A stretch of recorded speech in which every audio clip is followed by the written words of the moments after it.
one other thing that you'll see next week, Caitlin, is Trump actually reenacting the Madison Square Garden rally in 1939. I write about this in my book. President Franklin Roosevelt was appalled that neo-Nazis, fascists in America were lining up to essentially pledge their support for the kind of government that they were seeing in Germany. So I don't think we can ignore it. Now, that's Hillary Clinton last night on CNN. It's Super Talk 99.7 WTN. Donald Trump. The fact that he's going to Madison Square Garden, you know why he's doing it. You know why he's doing it. He's reenacting the Nazis doing it. I love you guys on the Super Text line. I love you guys. Everybody's saying anybody that does anything in New York at Madison Square Garden, you got to be a Nazi, right? The DNC has been held at Madison Square Garden before. Nazis. The Knicks. Somebody said, well, this explains why the Knicks are being so bad. It's all that Nazi stink. Also, the New York Rangers, clearly Nazis. Clearly. Can't trust them. You can't. Eric texted, he said, well, Chris, the first WrestleMania was held at the Garden. Oh, no. This is true. This is true. Check on McMahon. 4575 said the DNC held 4 conventions at Madison Square Garden. Nazis. Wait a second. Brian texted it. He said, wait until she learns about Volkswagen and Fanta. Didn't they? Wait a second. Listen, I mean, we think it's hilarious, but you have to understand what they're doing. They're demonizing a man that wants to do what's right for the country. And there's nothing funny about that at all. Kamala's closing arguments to the American people are Trump is a Nazi. Trump is literally Hitler. Trump is a fascist. MSNBC says actually her closing argument is that she's in it for you and he's in it for him. You make of this closing case from the Harris campaign? John brought up the CNN town hall last night. I think there was a perfect distillation of the last 10 days last night when she looked at the camera and said, let's be very clear. Donald Trump has an enemies list and I have a to-do list for the American voter. Yeah, well, I mean, listen, you've had 3.5 years to accomplish that to-do list. 3.5 years. And you know what? Guess what? Guess what? You blew it. You blew it. Kamala blew it. Yep. So, of course, they got to send out the surrogates and scream Nazi at the top of their lungs. Hillary Clinton continued on CNN last night, and she can't believe that you, as an American citizen, you want more of Trump.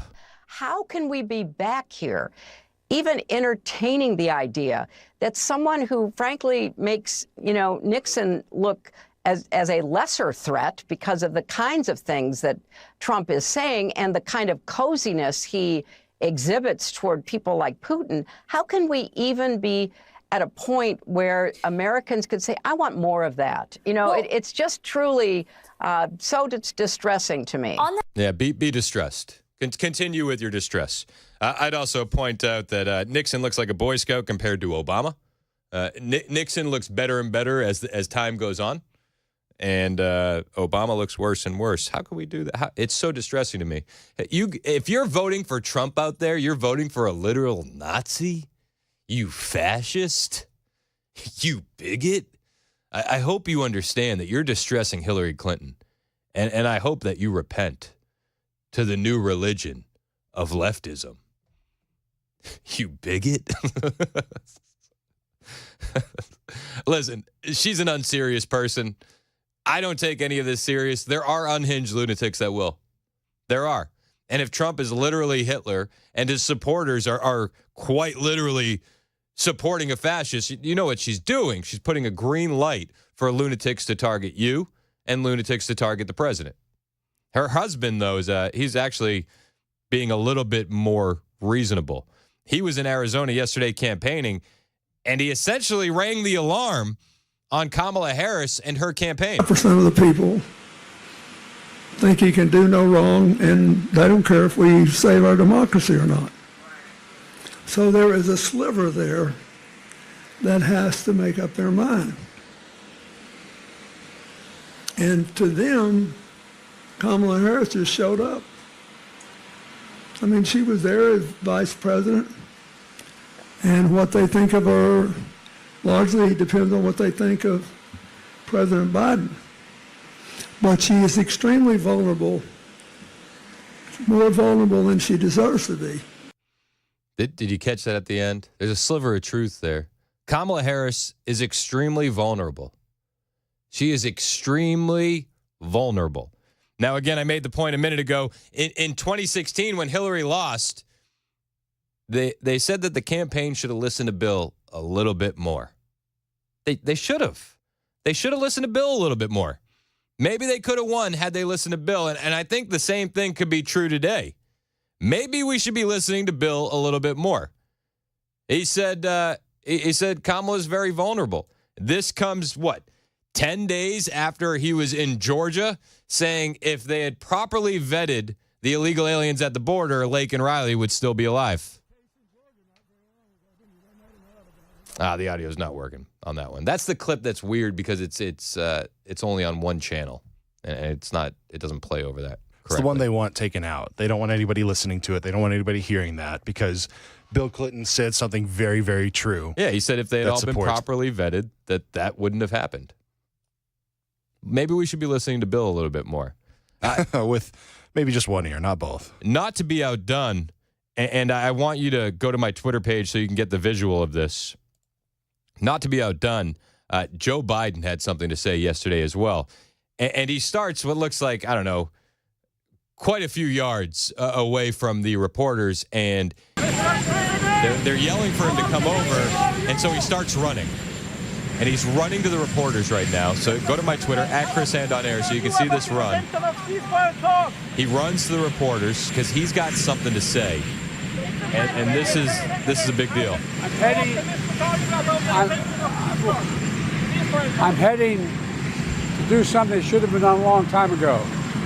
Make a formal apology to the Indian nations for the way we treated their children for so many years. That's why I'm going. That's why I'm heading west. Thank you. And then he runs away. So there's so many questions that I have. He doesn't comment on anything consequential. Why are you running like that? Why did you say heading west? Has his mental faculties gotten so bad that they're just giving him a general direction now because there's only 4 options so he won't forget? Or we're going west, sir. Going west. You're going to apologize to the Indian nations for... I'm assuming something that happened 150 years ago, but he doesn't give any time frame. No time frame.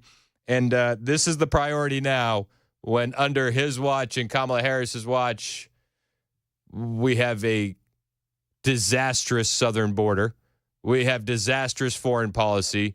We have sex slavery with kids going on in this country. That's what he decides to do. Remember when he said he wasn't going to be a lame duck president? Okay. Now he's on an apology tour. Poor Joe. Poor Joe. I thought he was going to say something consequential when he ran up and said, I got to do something that hasn't been done, and we've needed to do it. Okay. You're going to go to apologize to the Indian nations. Got it. Got it. Not to be outdone, MSNBC is also unhinged right now. And Mika Brzezinski, she loses it. And she says Trump is actually killing women. His cozying up to dictators, his obsession with Hitler that has now come out, what he has said about our veterans, and what he wants to do with the military against his political adversaries, it's all huge news. This is the future that we're looking at in the next Trump term, if there is one. But this is what voters know right now, that he is killing us. I'm talking about us women. Do you hear that, women? Not only is he a Nazi, not only is he a fascist, he's killing you. He's killing us. He is putting us at risk. He is making us afraid to have babies. He is putting our reproductive health at risk, and some women have died already. Yeah, because they took abortion medication away from a physician and had complications. That's a hoax that you're pushing. Again, a debunked hoax, Mika. Because of this. So we can see right now what's coming. These headlines, and very good reporting, by the way, that shouldn't be questioned by idiots about what Trump has said about Hitler. Do you hear that, you idiots? How dare you question what Trump has said about Hitler? You're an idiot. You are so dumb. That's incredibly important to know. But I do understand that people who are busy and that are people who are just tapping in may not be able to comprehend, because we've been free. We've been comfortable. We cannot comprehend that. And I understand that. I validate that it is hard to go from here to there. It is where we're going. Okay. I hope we don't find out the hard way. But what's happening with women right now is real, and it is playing out across America. All right, that's Mika Brzezinski. Everybody's losing it. Do you know why they're losing it? Because they're losing. The joy is gone. The joy has evaporated. And they got nothing else to stand on. So they got to go, he's a Nazi. He's killing us. What are you doing? You're questioning those hoaxes? You're an idiot. Do people think that this is going to help? Berating the American public and calling them names and saying that they're supporting a fascist and they're supporting a not. I'm voting Trump even harder. Voting Trump even harder. Mika Brzezinski. What a nut. What an absolute nut. And it all goes back to Kamala Harris. It does.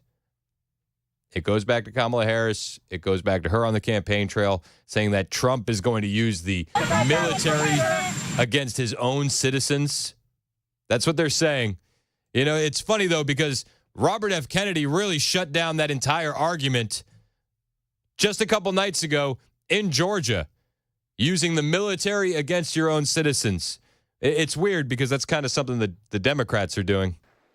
President Harris said today in her post, in her speech, she said that President Trump was going to turn the U.S. military against the American public and use the public to promote his agenda. How many of you think that is true?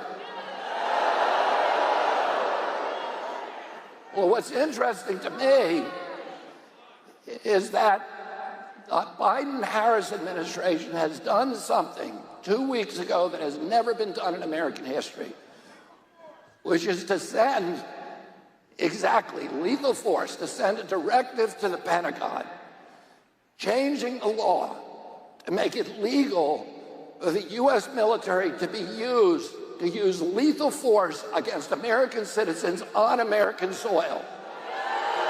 He's right, you know. That directive came down. You didn't hear about it on ABC, CBS, NBC. They've been too busy saying that Trump is going to use the military on the enemy within. Technically, now it's legal for the U.S. military under this directive.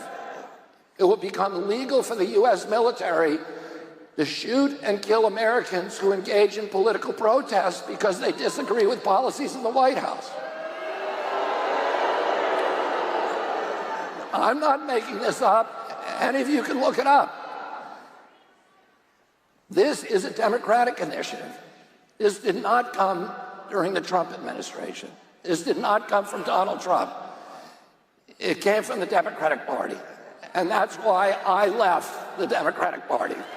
That's Robert F. Kennedy in Georgia, pointing out what everybody knows if you've been paying attention online.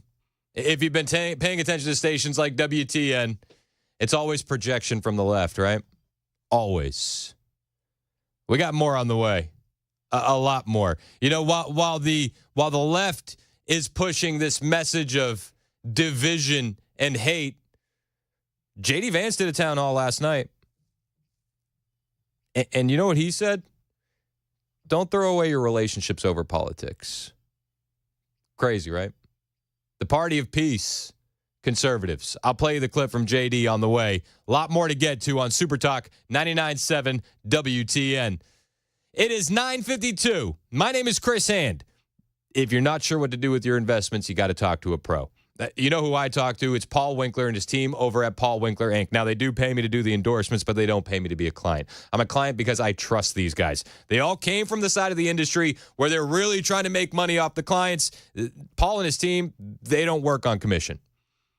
Paul and his team focus on education, and they can break things down for you in a way that you can understand. They've done it for me. I walked into Paul's office essentially financially illiterate.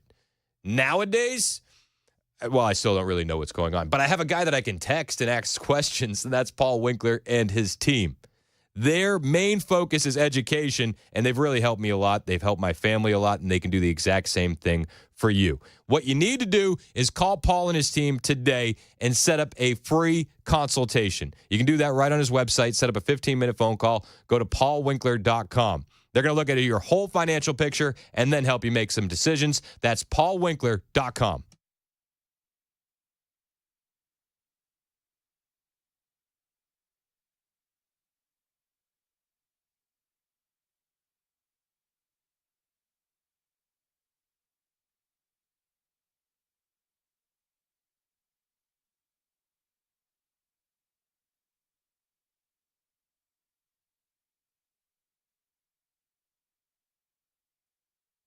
Hey, what's up, guys? It's Matt Murphy in the middle of downtown Franklin, Tennessee. We've talked so much about Savory Spice. I thought, why not show you the place? So let's go on in and see what's popping at Savory Spice. As I've always said, you will smell the spices even before you walk in. I can smell them right here in the doorway. Come on in, and let's introduce you to the one and only Holly, who is the owner and proprietor of Savory Spice. Say hey, Holly. Hello, everyone. Now, enough about Holly. Let's talk about spicy and easy products like the incredible taco soup, which, as I said, you put this in a crock pot, you put all the ingredients that it tells you to buy right there, you put the spices in, and it's so easy. So if you don't know what you're doing around the kitchen, it's a perfect way to find your way around the kitchen, as is the Mediterranean dill risotto. Now, for the holidays, pumpkin pie spice. What doesn't it have, Holly? Pumpkin. Doesn't have any pumpkin in it. That's a fun fact for all of you kids out there. Now, if you stop by Savory Spice, either in the Franklin location or at L&L Market, you can get yourself a sample of the dill dip, which is my absolute favorite. Just tell them Matt Murphy sent you to Savory Spice with purchase now. So come by Franklin or L&L Market in Nashville and come see Holly and the entire crew at Savory Spice.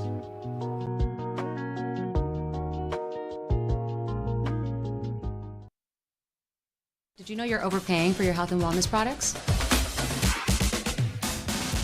With over 20 company-owned brands offering its members vitamins, supplements, wellness, and skincare products, you're able to save up to 70% off retail. Members Nutrition can't change your life, but we can change the way you live.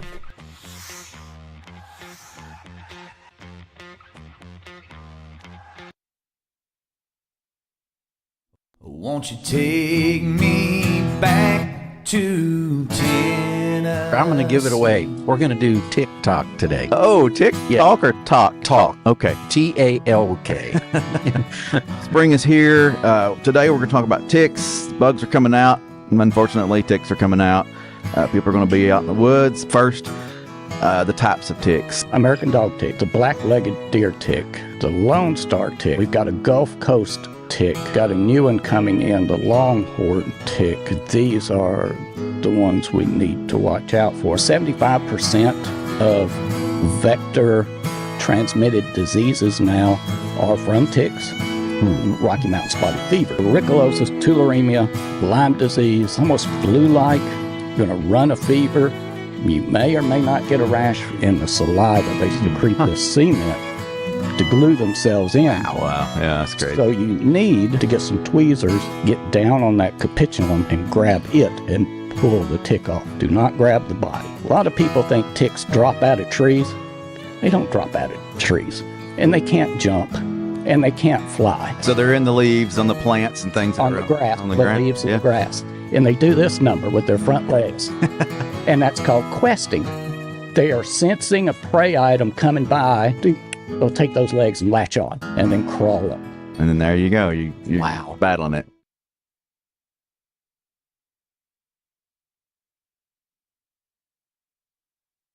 Hey everybody, Dan Mandis with Super Talk 99.7 WTN and Nashville's Morning News. Right now, we are bringing results for our clients using both our radio and digital assets. 2025 is going to be a huge year, not only here in Tennessee, but of course, across America. If you want to jump on board, again, we're offering great incentives. Find us online, 997WTN.com, and let's talk.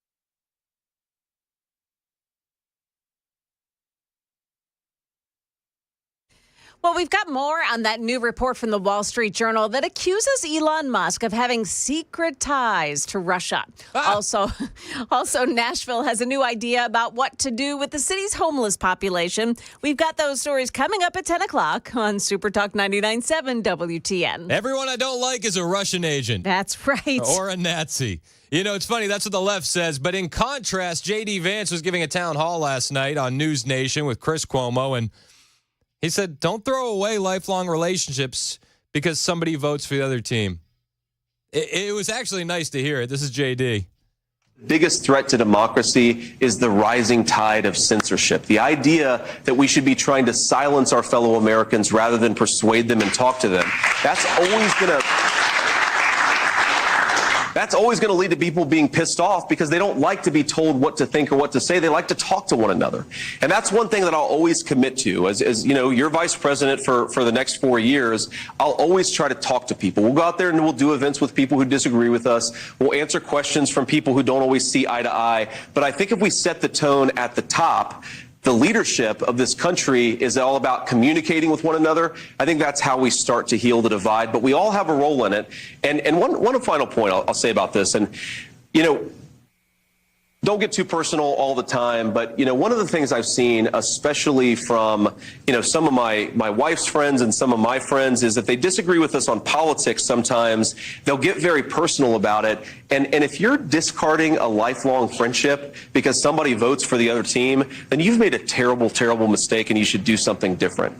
Like, don't cast aside. Like, most of my family obviously is going to vote for, you know, Donald Trump and JD Vance, and if they're not, actually, I need to talk to them. But I've got friends who like me personally, acquaintances who aren't necessarily going to vote for me. That doesn't make them bad people. And we can't, this is my most important advice, whether you vote for me, whether you vote for Donald Trump, whether you vote for Kamala Harris, don't cast aside family members and lifelong friendships. Politics is not worth it. And I think if we follow that principle, we'll heal the divide in this country. JD Vance making a great point, and the contrast is so clear. The Democrats are calling us Nazis and fascists and idiots for supporting Donald Trump. And he's saying, don't throw away your friendships. You know, if you ask a Democrat the same question, are you going to reconcile with a conservative after this election? You know what they'd say. Never again! Never again!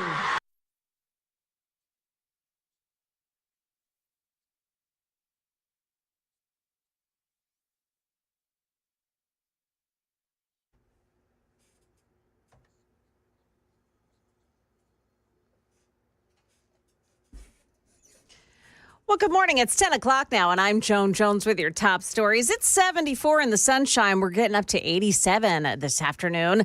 The Wall Street Journal is reporting that Elon Musk has been having secret conversations with Russian President Vladimir Putin. The discussion said to focus on personal topics, business and geopolitical tensions. At one point, according to the Journal, Putin even asking Musk, who says he holds top secret clearance, to hold off activating one of his Starlink satellites over Taiwan as a favor to China's President Xi Jinping. It's not known if Musk obliged. Now, that's ABC's Martha Raddatz. However, the Journal cites unnamed sources for this story.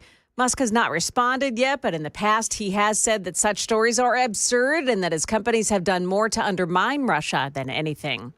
Nashville International Airport is getting big money to make upgrades and expansions. BNA's slice of a grant awarded to airports all across the country is just about $10 million. It'll go toward continued expansion of terminal access roads, taking them from 3 to 6 lanes. It'll also add more ramps and a bridge. Nashville leaders are planning to start using storage like tiny homes to get homeless people off the streets. Metro Director of State and Federal Legislative Affairs, Darren Jernigan, tells NBC or Channel 4 make that. We have to meet the demand, and the demand's out there, right? And so if we get these organizations that we're going to partner with to get these folks off the streets, at least temporarily, at least when it's hot or it's cold, or they need a place to stay. The city's working on a partnership proposal that'll start taking applications from groups wanting units in the coming months. Market Numbers Report brought to you by Beacon Capital Management, online at beaconcm.com. Wall Street trying to end the week on a high note. We've got the Dow up 123 points. The Nasdaq is gaining 245, and the S&P 500 index gaining 45 points. That's the latest news. Weather's next. I'm Joan Jones, WTN News.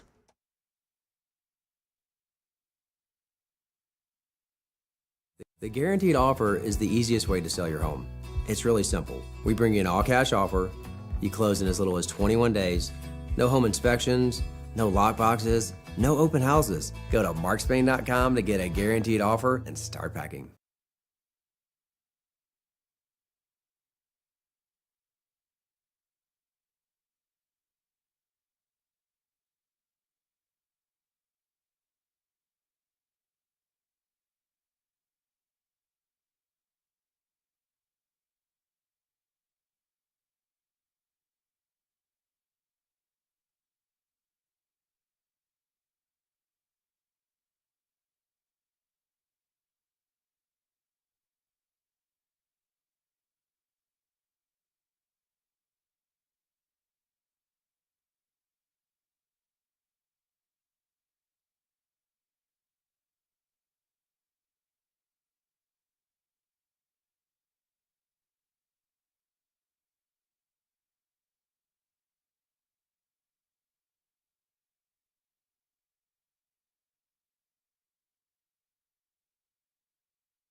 .06 on Super Talk 99.7 WTN. My name is Chris Hand. How you doing?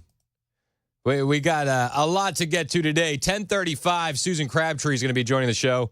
Susan is a fantastic reporter, and she's got a story.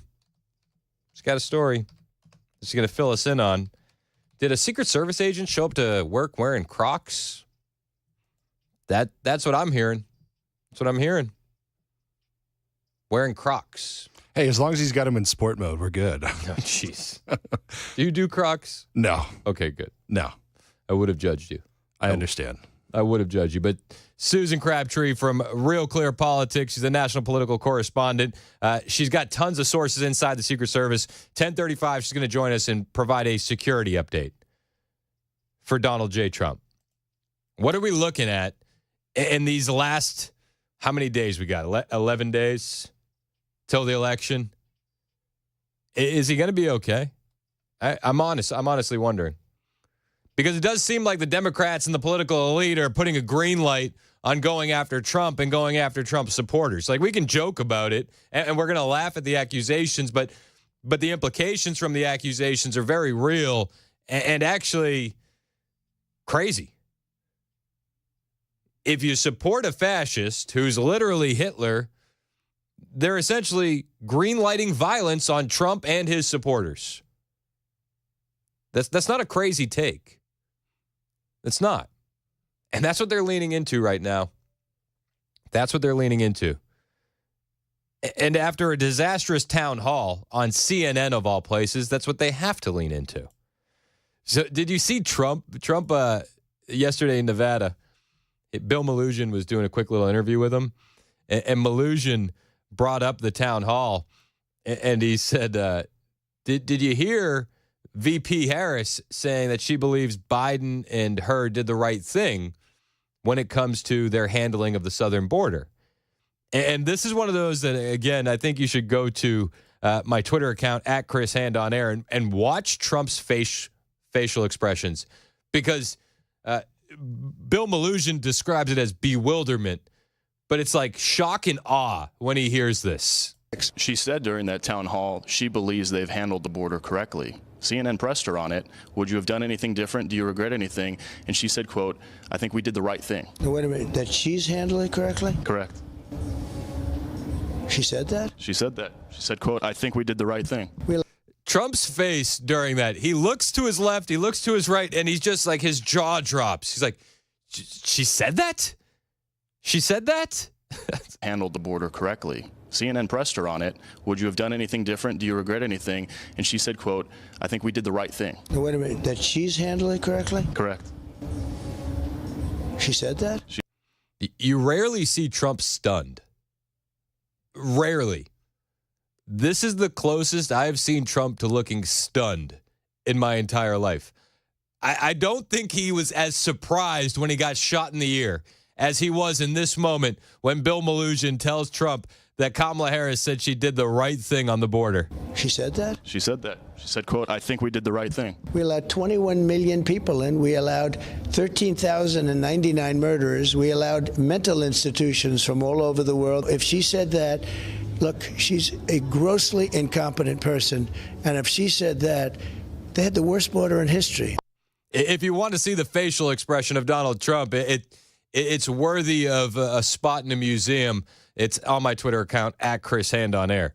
And he's reacting to these comments from Kamala Harris at the town hall where she literally says that they did the right thing on the border. Do you wish you'd done those executive orders in 2022, 2023? I think we did the right thing. But the best thing that can happen for the American people is that we have bipartisan work happening, and I pledge to you that I will work across the aisle to fix this long-standing problem. I think the American people are demanding it on both sides of the aisle, and it's time we actually put the partisan approach to this aside.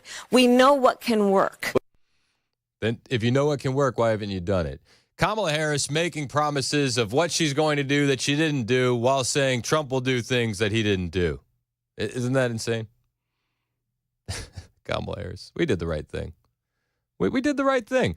Do you mean when you dismantled all of the Trump-era policies that were working? Or do you mean when you sued Arizona to take down the shipping container wall? Or do you mean when you sued Texas to remove the buoys from the Rio Grande? Or do you mean when you sued Texas to remove the razor wire from Eagle Pass? Do you mean when you had federal agents lift the razor wire to let the migrants in? What part of that was the right thing? Asking for a friend. Cooper, to his credit, did push her on this. And he's been getting a lot of hate online from rabid 2022, leftists. 2023, there were record border crossings. Your administration took hundreds of executive actions. It didn't stem the flow. Numbers kept going up. Finally, in 2024, just in June, 3 weeks before the first presidential debate with Joe Biden, you institute executive actions that had a dramatic impact, really shut down people crossing over. Why didn't your administration do that in 2022, 2023? First of all, you're exactly right, Anderson. And as of today, we have cut the flow of immigration by over half. In fact, the numbers I saw most recently, illegal immigration But if is it was low. that But hold easy on, with let me that finish. executive action, why not do it in 2022, 2023? Also, they're flying them in now. Because we were working with Congress and hoping that actually we could have a long-term fix to the problem instead of a short-term fix. You couldn't have done one and both at the same time? Well, here's the thing. We have to understand that ultimately this problem is going to be fixed through congressional action. Trump fixed it without that, right? He was well on his way to having that completely fixed. But Anderson Cooper has been getting a ton of heat on this. In fact, he had Charlemagne on his show last night, and Anderson's getting so much heat that he had to say, we're not MSNBC over here at CNN. Yeah, to deflect, he actually threw shade at MSNBC. This country where, you know what, I got so many, I don't look at comments about myself, but I was looking up some comments about my grief podcast, and I love it. I don't look at comments about myself, but while I was looking at the comments about myself, I came across this whole inundation from people who are Harris supporters saying to me online today, like, how dare you, what a betrayal that you would ask her these questions. No, and I'm like, your job. you misunderstand what my job is. I'm not on MSNBC or... Jeez. He said, I'm not Joy Reid. He said, I'm not on MSNBC. Do you feel the panic and the desperation from everyone on the left? You're not even allowed to ask a real question. Anderson Cooper has been loyal to the core with these Democrats and these leftists for years, but he had the audacity to ask a real question. No, and I'm like, you misunderstand what my job is. I'm not on MSNBC or I'm no... I don't know where that audio is coming from. He said, I'm not on MSNBC. I'm not on MSNBC. They do is they're very talented, but I don't watch it. I'm not interested in watching what these overpaid blow-dried anchors think, and I include myself in that overpaid blow-dried, although I don't blow-dry. I am overpaid, but I'm not interested in the anchor's opinion. I'm interested in facts and letting the viewers make up their own mind. So anyway. He's upset. He's salty. And he's getting a lot of hate online. Yep. Listen, it wasn't just Anderson Cooper who berated the CNN podcast. I mean, the CNN town hall. CNN trashed Kamala Harris after that town hall. Like the entire panel did. Not just the conservatives on the panel. It wasn't just Scott Jennings this time. It was David Axelrod. When she doesn't want to answer a question, her habit is to kind of go to word salad city, and she did that on a couple of answers. One was on Israel. Anderson asked a direct question, would you be stronger on Israel than Trump? And there was a 7-minute answer, but none of it related to the question he was asking. Word salad city. David Axelrod said that Kamala Harris has a tendency to travel to word salad city. Scott Jennings called Kamala a double threat because she can't think on her feet and she can't answer the expected questions. She doesn't have to be flawless, but she has to give you something. I mean, she's like a true double threat. You know, she's terrible on her feet when she gets unexpected questions, and simultaneously, she can't even answer the expected questions. It's nothing, nothing, nothing. You'd think she'd be prepared to do this by now. You know, what's a mistake you've made? Nothing. What's a weakness you have? Nothing. What's the first law you want to pass? Nothing. What's a policy difference between you and Joe Biden? Nothing. Over and over and over. Empty, empty, empty. If she were an animal, she'd be a duck-billed platitude. But look, He said That's funny. If she were an animal, she'd be a duck-billed platitude. I love it. I love it. It wasn't just the Republicans, right? It wasn't just Scott Jennings. David Axelrod said she goes to word salad city. Jake Tapper says all she did was talk about Trump. Focused a lot more on Donald Trump, I think it's fair to say, than she did on many specifics in terms of what she would do as president. But she did go into some of her plans for small businesses. Okay. She spent the majority of the time talking about Donald Trump. Dana Bash, she said that Kamala did not close the deal. Well, I'll just tell you what I'm hearing from people who I have been talking to, and that is that if her goal was to close the deal. They're not sure she did that. And, you know, some people have asked, is she being held to a different standard? Maybe, but that's maybe the world that she's living in. And on the question of who she is, people are understanding that a little bit more, but what she will do, the question about her legislative priorities, name one, there wasn't one. She's right, you know. No legislative policy. Oh, yeah, we learned a lot about her. She has no weaknesses, right? She has nothing. She works too hard. She works too hard. Van Jones also said the word salad stuff is getting on his nerves. I think that the word salad stuff gets on my nerves. I think that some of the evasions are not necessary. But when she's talking about trying to get you a house, I believe her. Mm-hmm. I don't know why you would believe her now. Under Biden-Harris, the housing market has gotten completely unaffordable. But why would you believe her now, Van Jones? Like, let me say something mean, and then I'll say something nice to soften the blow. The word salad stuff gets on my nerves. So that town hall on CNN was supposed to be the debate that Donald Trump backed out of because he's scared. David Urban, who is another conservative on this panel, said, well, you know, she lost a one-person debate. Kamala Harris participated in a one-person debate last night, and she lost. Okay, she was asked direct questions, and she provided very circular answers.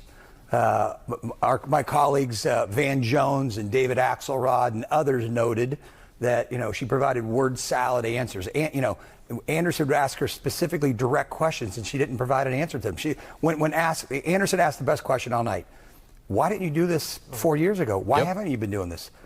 10-minute answer, didn't answer the question. So what she did last night, I don't think helped her cause at all. I think people were looking for, you know, how are you going to, you heard the one woman, how are you going to make my life better? That wasn't provided. Donald Trump bad is not going to get you to the White House. No, it's not. So Anderson Cooper is getting a lot of heat for how he moderated the town hall, but even the anchors on CNN, liberal and conservative, say that was on Kamala Harris. She should have been prepared for that. She's woefully unprepared for that. Obviously. One of my favorite moments from that town hall, though, was when she said, it was the question, why haven't you done this already? Why, you know, you have all these plans. You're telling us all these things you're going to do when you become president. Blah. Why haven't you done it yet? Some voters, though, might ask, you've been in the White House for 4 years. You were vice president, not the president. But why wasn't any of that done for the last 4 years? Well, there was a lot that was done, but there's more to do, Anderson. And I'm pointing out things that need to be done, that haven't been done, but need to be done. You got it? There was a lot to do. There's more to do. There's a lot done. There's more to do. And she's pointing out the things that need to be done that haven't been done, but need to be done, guys. Don't you get it? If you don't, according to Mika Brzezinski, you're an idiot. If you don't get it, according to Hillary Clinton, you're a fascist. If you don't get it, according to Kamala Harris, you're supporting someone who literally loves Hitler. You can't make this stuff up. But if you ask the voters, especially in crucial swing states, they got a different take on this new line of attack, which is really an old line of attack. Donald Trump is literally Hitler. And I'll tell you what one Pennsylvania voter said about Donald Trump in light of these recent attacks. Next, it's 1021 on Super Talk, 99.7 WTN.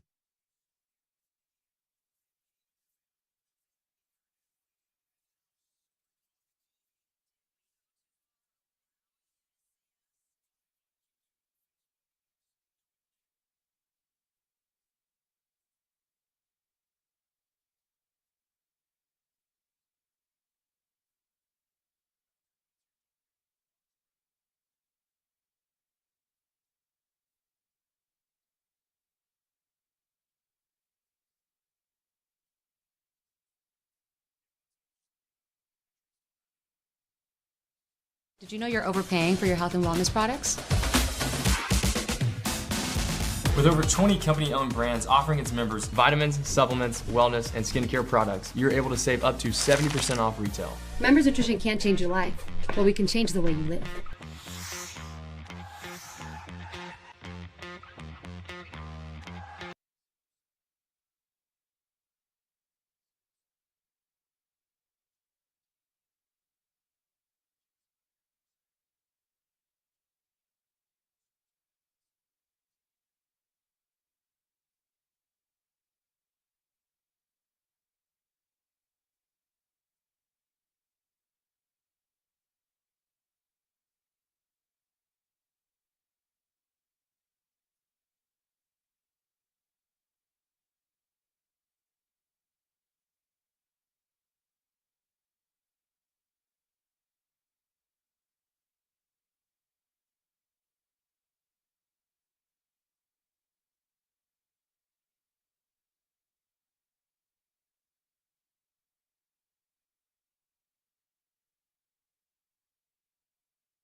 A wanted man has been captured in Spring Hill. Also, a federal judge tells one state to reinstate non-citizens to the voter rolls. Those stories coming up at 10:30 on Super Talk 99.7 WTN. Huh, that's interesting. Mm-hmm. Looking forward to that story, Joan. Thank you for covering it. We know that a lot of mainstream media will not. It's 10:25 on Super Talk 99.7 WTN. My name is Chris Hand. You've seen a momentum swing, essentially since the VP debate. That really has turned the tide in favor of Donald Trump. I think that he had the momentum for a lot longer than that, but a lot of people are pinpointing that exact moment. So the left, instead of talking about policies, instead of talking about what they can do for American citizens, they just are reminding everyone, Trump is actually Hitler, guys. And he loved Hitler, and he wants generals like Hitler.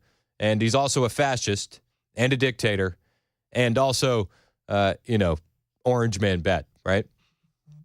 But is that actually going to influence any voters?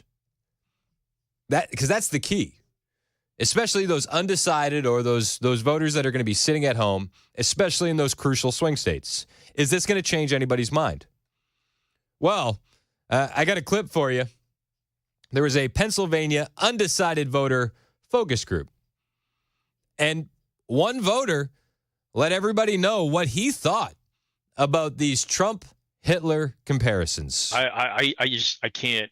I think part of the reason why I'm being pushed towards Trump so strongly is that I find that the Democrats and the left just keep going straight to Hitler all of the time with everything. And if it's not the left pushing Hitler, it's the right pushing Stalin. So it's like we're fighting World War II every single day for every single election. So it's so exhausting. I think it just detracts from, it pushes me away from their position, and it's so hyperbolic that it makes it impossible to have good discussions. And I think it ruins the discourse.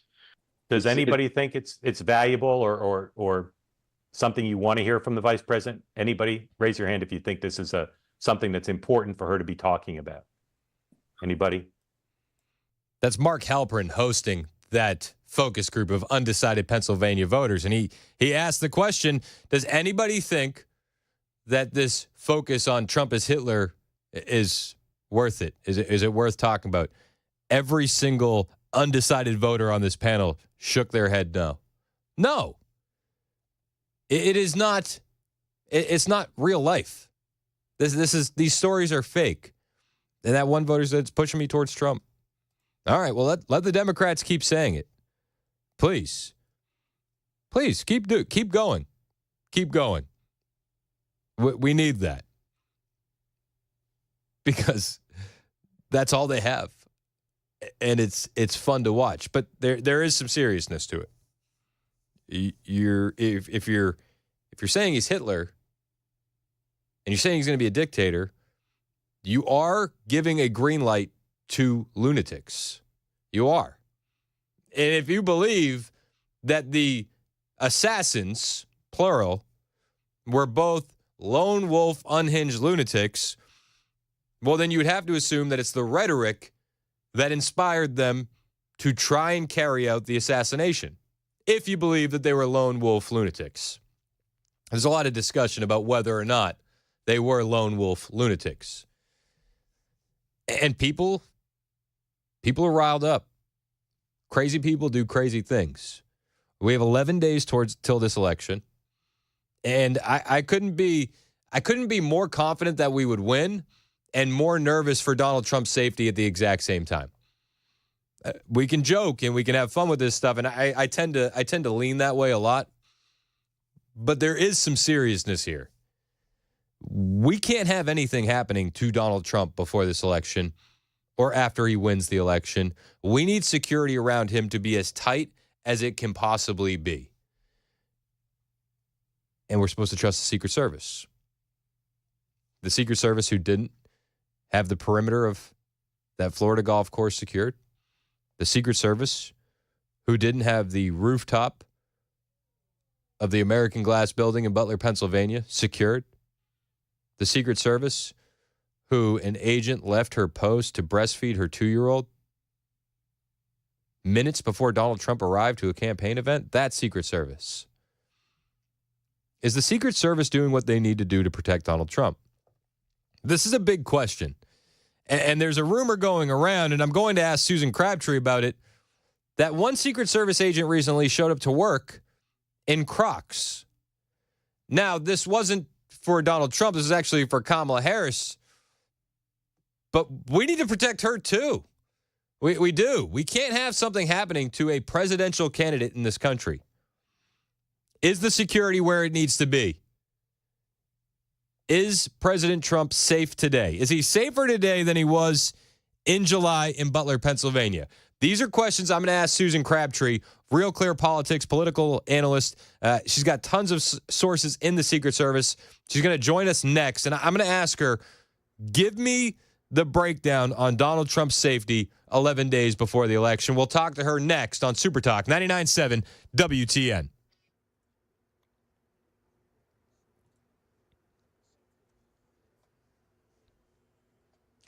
Hey, 10:30 now, and I'm Joan Jones with your top stories. We're at 74, some clear skies here, sunny and a high of 87 later today.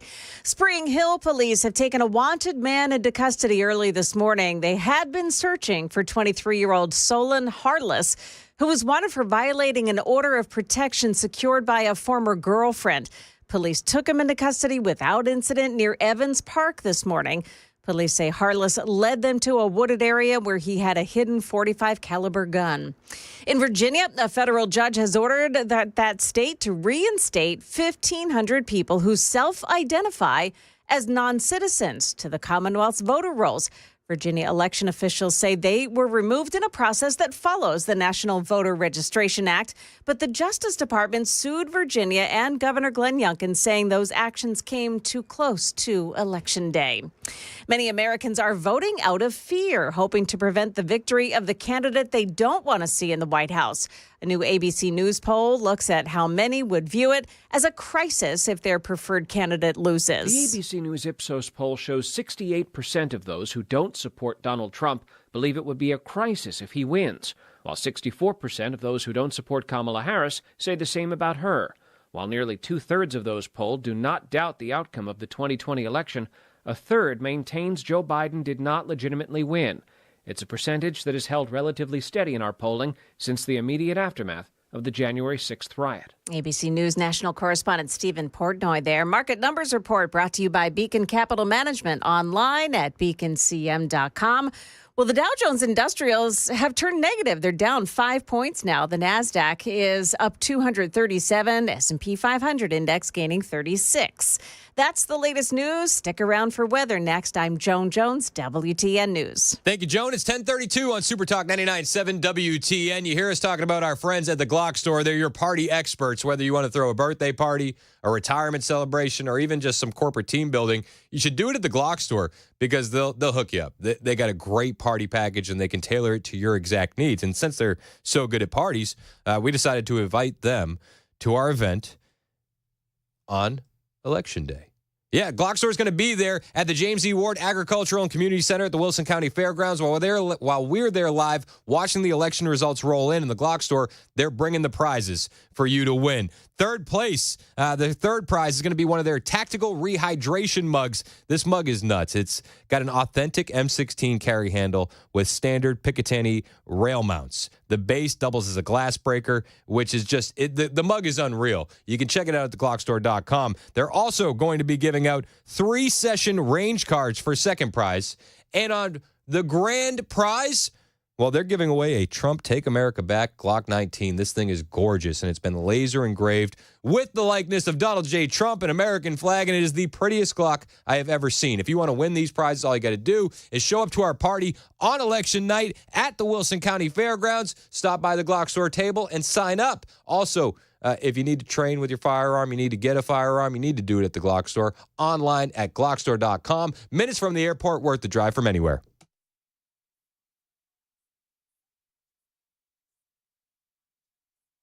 Hey, what's up, guys? It's Matt Murphy in the middle of downtown Franklin, Tennessee. We've talked so much about Savory Spice. I thought, why not show you the place? So let's go on in and see what's popping at Savory Spice. As I've always said, you will smell the spices even before you walk in. I can smell them right here in the doorway. Come on in, and let's introduce you to the one and only Holly, who is the owner and proprietor of Savory Spice. Say hey, Holly. Hello, everyone. Now, enough about Holly. Let's talk about spicy and easy products like the incredible taco soup, which, as I said, you put this in a crock pot, you put all the ingredients that it tells you to buy right there, you put the spices in, and it's so easy. So if you don't know what you're doing around the kitchen, it's a perfect way to find your way around the kitchen, as is the Mediterranean dill risotto. Now, for the holidays, pumpkin pie spice. What doesn't it have, Holly? Pumpkin. It doesn't have any pumpkin in it. That's a fun fact for all of you kids out there. Now, if you stop by Savory Spice, either in the Franklin location or at L&L Market, you can get yourself a sample of the dill dip, which is my absolute favorite. Just tell them Matt Murphy sent you to Savory Spice with purchase now. So come by Franklin or L&L Market in Nashville and come see Holly and the entire crew at Savory Spice.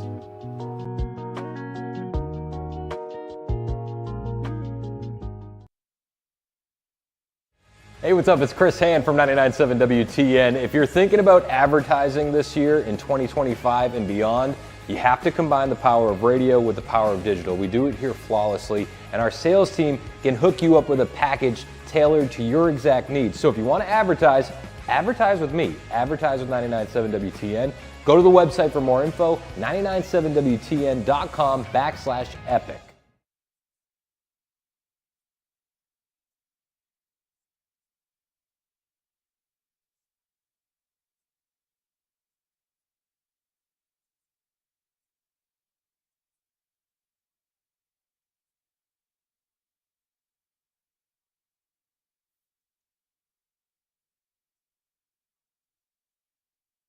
I want to, she said during that.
.38 on Super Talk 99.7 WTN. My name is Chris Hand. Thank you for being here, however you're listening, whether it's on the iHeartRadio app, the TuneIn app, online, on our Facebook, YouTube, Twitter, or Twitch page, watching us live. We appreciate you.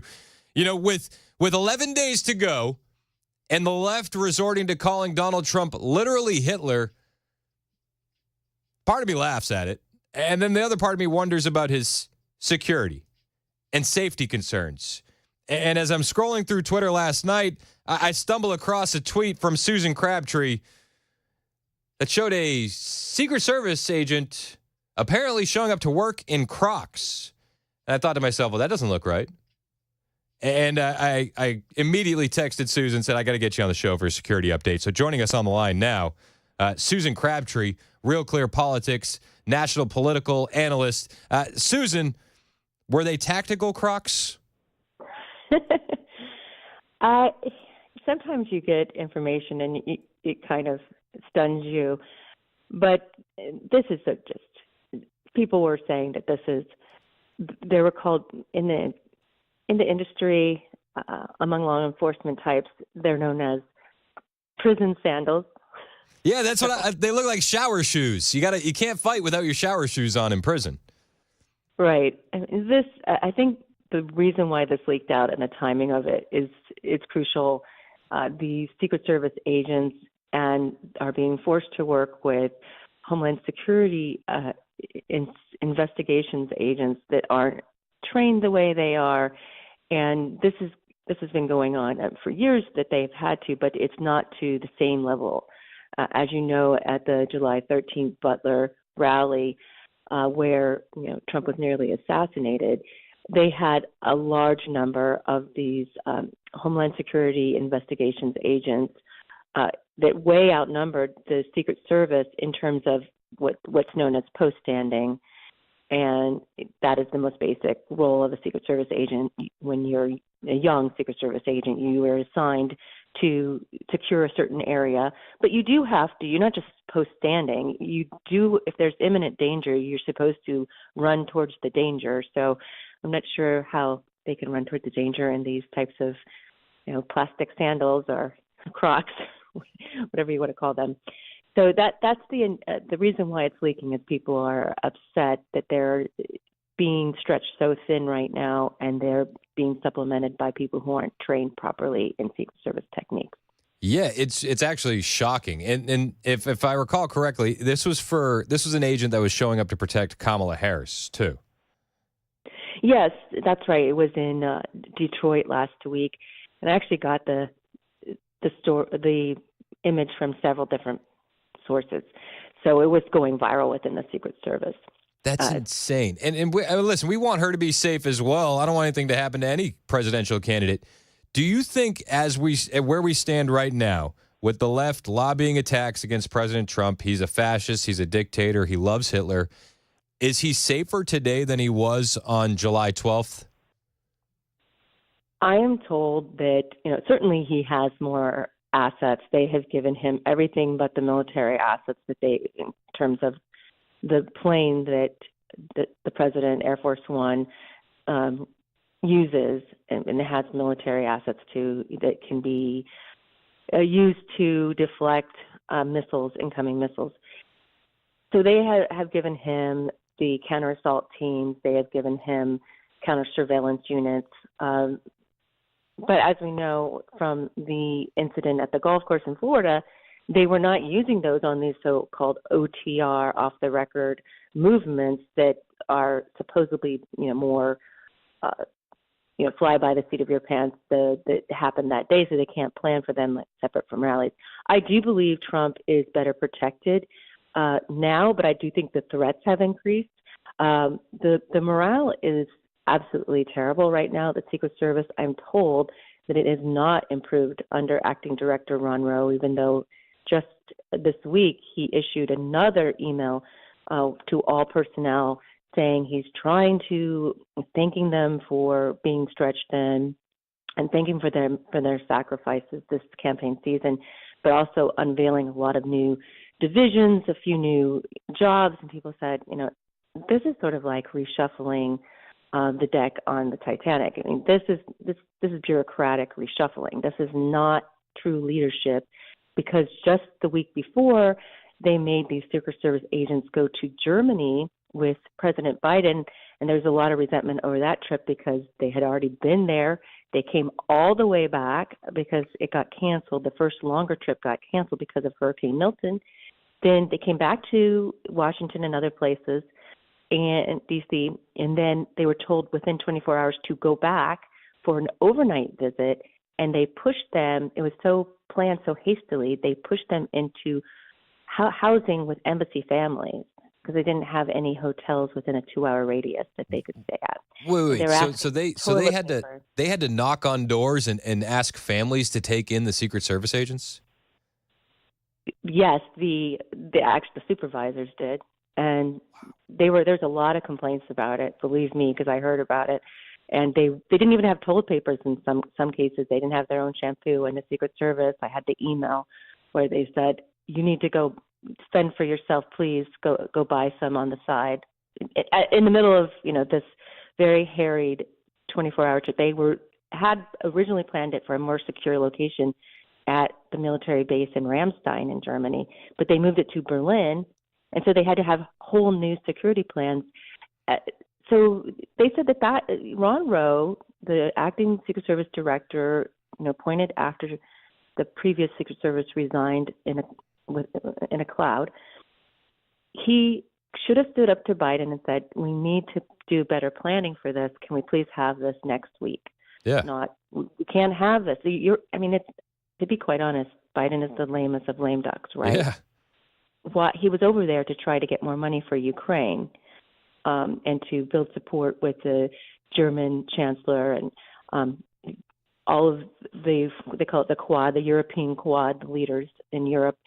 And he's just announced this week this big $50 billion new investment that they're going to use Russian assets for. That's probably what he was there negotiating. Mm-hmm. But could that be negotiated, through a very secure via Zoom? Yeah. Right. Or just put it off a few days. They needed more time to be able to secure that trip. So these are the type of signs we're seeing. We also know that Donald Trump did not get the military planes that he asked for, despite the Iranian threats against him. We know in very graphic and granular detail about those threats that involved missiles used against his plane that he's traveling with.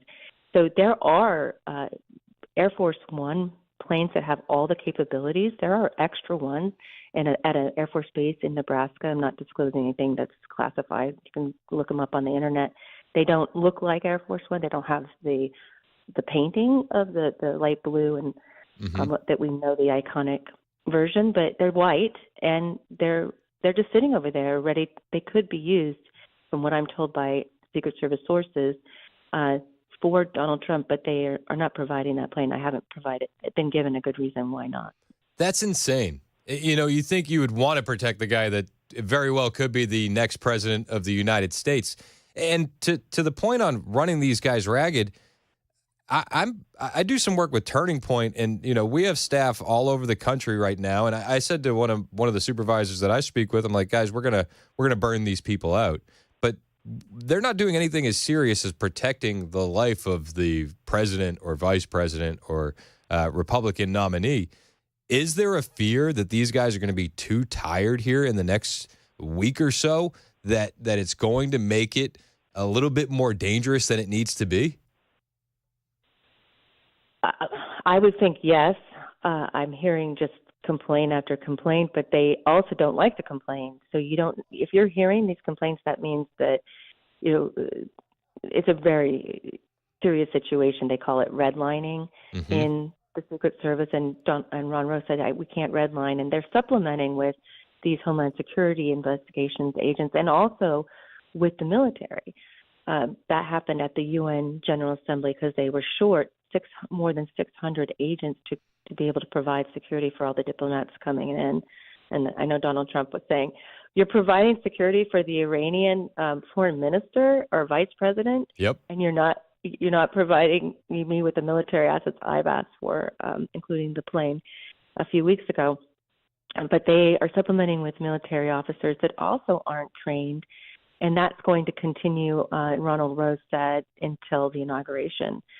So these guys aren't going to get a break. They'll get a little break after the campaign with the crisscrossing of the country that all the candidates are doing, but they still have to be, basically, until the inauguration, it's going to be a heightened sense of workload and security concerns. Given your intimate knowledge with the Secret Service, how fearful are you for Trump as we head towards the election? I don't like the fact that they didn't give him a military plane, and I haven't been given a good reason why that is. I know there's a lot of resentment about that. I do know that they have given him a better detail, but there are agents that I have been given screenshots of that are still very short, and that concerns me a little bit, that are in the innermost ring guarding him. At first, we saw only these new, at the convention, all these new tall very tall 6'3" men. That looked like they were changing course, but in the last week, they're probably needing to give some of those guys some time off here and there. And I did see a very short female agent in the innermost ring at several events guarding Trump. So I'm concerned. Absolutely, I'm concerned. But I know they are doing the best they can, and I know that these agents, these rank and file agents that are protecting Trump, many of them are the highest trained, and they are very dedicated. And so I would give them all the credit, and that they are doing the best they can. Well, and I'm not trying to knock the rank and file either, but it does make me worry, especially given the ramp up in the rhetoric in these past couple of days. Are any of your sources having any thoughts on the ramp up in the rhetoric from the left, calling him Hitler and a fascist and a dictator? Well, not all of them are pro-Trump, but most of the rank and file tend to be pro-Trump, and they don't like the rhetoric. They will do their job in any circumstance, but they are pushing back a little bit about this isn't helpful to our cause, and they really, I think everyone would have felt much better if the military plane was provided. Yeah, well, and I don't think you have to be pro-Trump to be upset about the rhetoric. Whether you're pro-Trump or not, if you're put on his detail, you got to protect him. And if the rhetoric is causing bullets to fly his way, and now you're in the middle of that, you know what I mean? It puts these... Yeah, your families are concerned. Yes. It's insane. Yeah, they are. I heard when they were briefed, after some of the agents were briefed on these Iranian threats and other threats that Matt Gaetz talked about, there were 5 different specific threats that Trump was facing. Yeah, he said about 5 teams. 5 teams. 3 foreign, 2 domestic. Yes. After some of those briefings, I've heard about some of those briefings, but I can't disclose them. It's very concerning. It's deeply, deeply concerning. And the agents were telling me they were very nervous, even though they don't like to share that with me or with anyone. But they were sharing that with me, that they were nervous about the specific threats they heard about. Well, it's crazy. We'll keep praying for the Secret Service and praying for the president. Susan Crabtree on the line, Real Clear Politics national political correspondent. Susan, how can people keep up with you and your reporting? Thank you for asking. I'm on X.com. I'm at Susan Crabtree, very simple. And then at Real Clear Politics, you see my reporting there. And if you go under the writers, you can click on my name and you can see all of my reporting. Cool. And am I correct? You have a new book coming out? Yes. Thank you for mentioning it. It will be coming out in the spring, but it's highly relevant right now. So it's called Fool's Gold. It's about all of the radicals that have created so many problems for California, have really just taken the state in a terrible direction, leading to the increases in crime and homelessness, and they just keep throwing money at the problem, and it's being squandered. So wait, you're telling me that throwing money at a problem doesn't work? Especially with homelessness, it's $24 billion that has been spent under Gavin Newsom, and the homelessness has increased about 20 to 30%. There's been a lack of a conversation about homelessness during this political cycle. Absolutely. When people thought that he was going to be replaced and that he was going to leapfrog over Kamala, which at this point maybe the Democrats might have thought was a better situation. Yeah. There is more conversations about the money squandered at homelessness. There are hundreds of NGOs in and around San Francisco that have taken that money, and they did an audit. The legislature did an audit, and they don't know where the money went. $24 billion, and the Newsom has taken the state from $100 billion surplus just a few years ago. Now it's at least $45 billion in the hole. That's insane. And these NGOs don't want to solve the problem, because if they do that, the money dries up. Yeah, it's an homelessness industrial complex in California, and we know for a fact, and I've reported about this, but it will be in detail in the book, that $100 million, more than $100 million, was given to a company called Shangri-La that squandered it completely. They used it on Lamborghini cars. Oh my gosh. Mansions in Beverly Hills, necklaces, 60,000 up-teen dollar necklaces for girlfriends of the CFO. I mean, it was absolutely squandered. Yeah. And that's just a snapshot. That's just a snapshot. Well, I'm looking forward to the book. Susan Crabtree. She's at Susan Crabtree on X. I appreciate you joining the show, Susan. Thank you so much. So great to be with you. Thanks for having me. Hey, anytime. You know, we mentioned the homeless issue. Nobody's really talking about that except for JD Vance. He mentioned that at his town hall on News Nation last night. I'll bring you that clip next on Super Talk 99.7 WTN. Won't you take me back to Tennessee? I'm going to give it away. We're going to do TikTok today. Oh, TikTok or talk? Talk. Okay. TALK. Spring is here. Today we're going to talk about ticks. Bugs are coming out. Unfortunately, ticks are coming out. People are going to be out in the woods. First, the types of ticks. American dog tick, the black-legged deer tick, the Lone Star tick. We've got a Gulf Coast tick. Got a new one coming in, the longhorn tick. These are the ones we need to watch out for. 75% of vector transmitted diseases now are from ticks. Rocky Mountain spotted fever, rickelosis, tularemia, Lyme disease, almost flu-like. You're going to run a fever. You may or may not get a rash in the saliva. They secrete this cement to glue themselves in. Oh, wow. Yeah, that's great. So you need to get some tweezers, get down on that capitulum and grab it and pull the tick off. Do not grab the body. A lot of people think ticks drop out of trees. They don't drop out of trees. And they can't jump. And they can't fly. So they're in the leaves, on the plants and things. On the grass, on the leaves of the grass. And they do this number with their front legs. And that's called questing. They are sensing a prey item coming by. They'll take those legs and latch on and then crawl up. And then there you go. You're battling it.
11 o'clock on the dot. I'm Ken Weaver with your top stories. And we've got a crash to tell you about. This is in Antioch, 24 westbound at Hickory Hollow Parkway.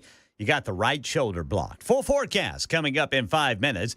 Well, the Los Angeles District Attorney's recommending Eric and Lyle Menendez be resentenced. They're currently serving life in prison for the 1989 murders of their parents. The Menendez brothers one step closer to freedom. Prosecutors recommending a resentencing for the men for the 1989 murder of their parents. We're going to recommend to the court that the life without the possibility of parole be removed. The decision will go to a judge who will make a final ruling about Eric and Lyle's fate. That is Matt Gutman reporting. Seeing an alert here from the Associated Press on that McDonald's quarter pounder situation. It says the CDC now says 75 people in 13 states have been sickened by that E. coli outbreak linked to the McDonald's quarter pounder. Here in Nashville, Metro Police are looking for 3 people accused of stealing nearly $2 million worth of jewelry from a store on Nolensville Pike. Employees at Dubai Jewelry claim they were pepper sprayed and held at gunpoint. Channel 4 spoke to the owner of another business nearby who said he saw one of the suspects in his store before the holdup. He didn't take his sunglasses off. He didn't appear to, be doing business at our store. He just was looking around, looking at the ceiling like he was looking for cameras. And he had a screwdriver in the back of his pocket when he walked out. The owner of Dubai Jewelry says 2 of the robbers shoved as much merchandise as they could grab into a bag, including a $95,000 belt and a $190,000 gold brick. Well, the Biden administration's not giving up on forgiving student loan debt. Today, the White House rolling out a new plan that will forgive millions of people experiencing what the administration calls financially devastating hardships. Examples of those who would be affected include people in financial ruin because of natural disaster or unexpected medical bills. The department's previous attempts at loan forgiveness currently being blocked by the courts after a wave of GOP-led legal challenges. And what was once an act of rebellion is now a means of self-expression. Jim Ryan says a nationwide Pew Research Center poll finds growing acceptance of tattoos. Not only are more people okay with tattoos on others, 32% are sporting at least one of their own. The danger, says North Carolina tattoo artist Ryan Harrell, is that it didn't carry the same weight too. If you had a tattoo, it meant that you were, a real tough guy. And now everybody's got tattoos. In a year when the political divide seems deeper than ever, Pew Research found that nearly identical percentages of Democrats and Republicans are sporting skin art. That is the latest news. Weather's next. I'm Ken Weaver, WTN News.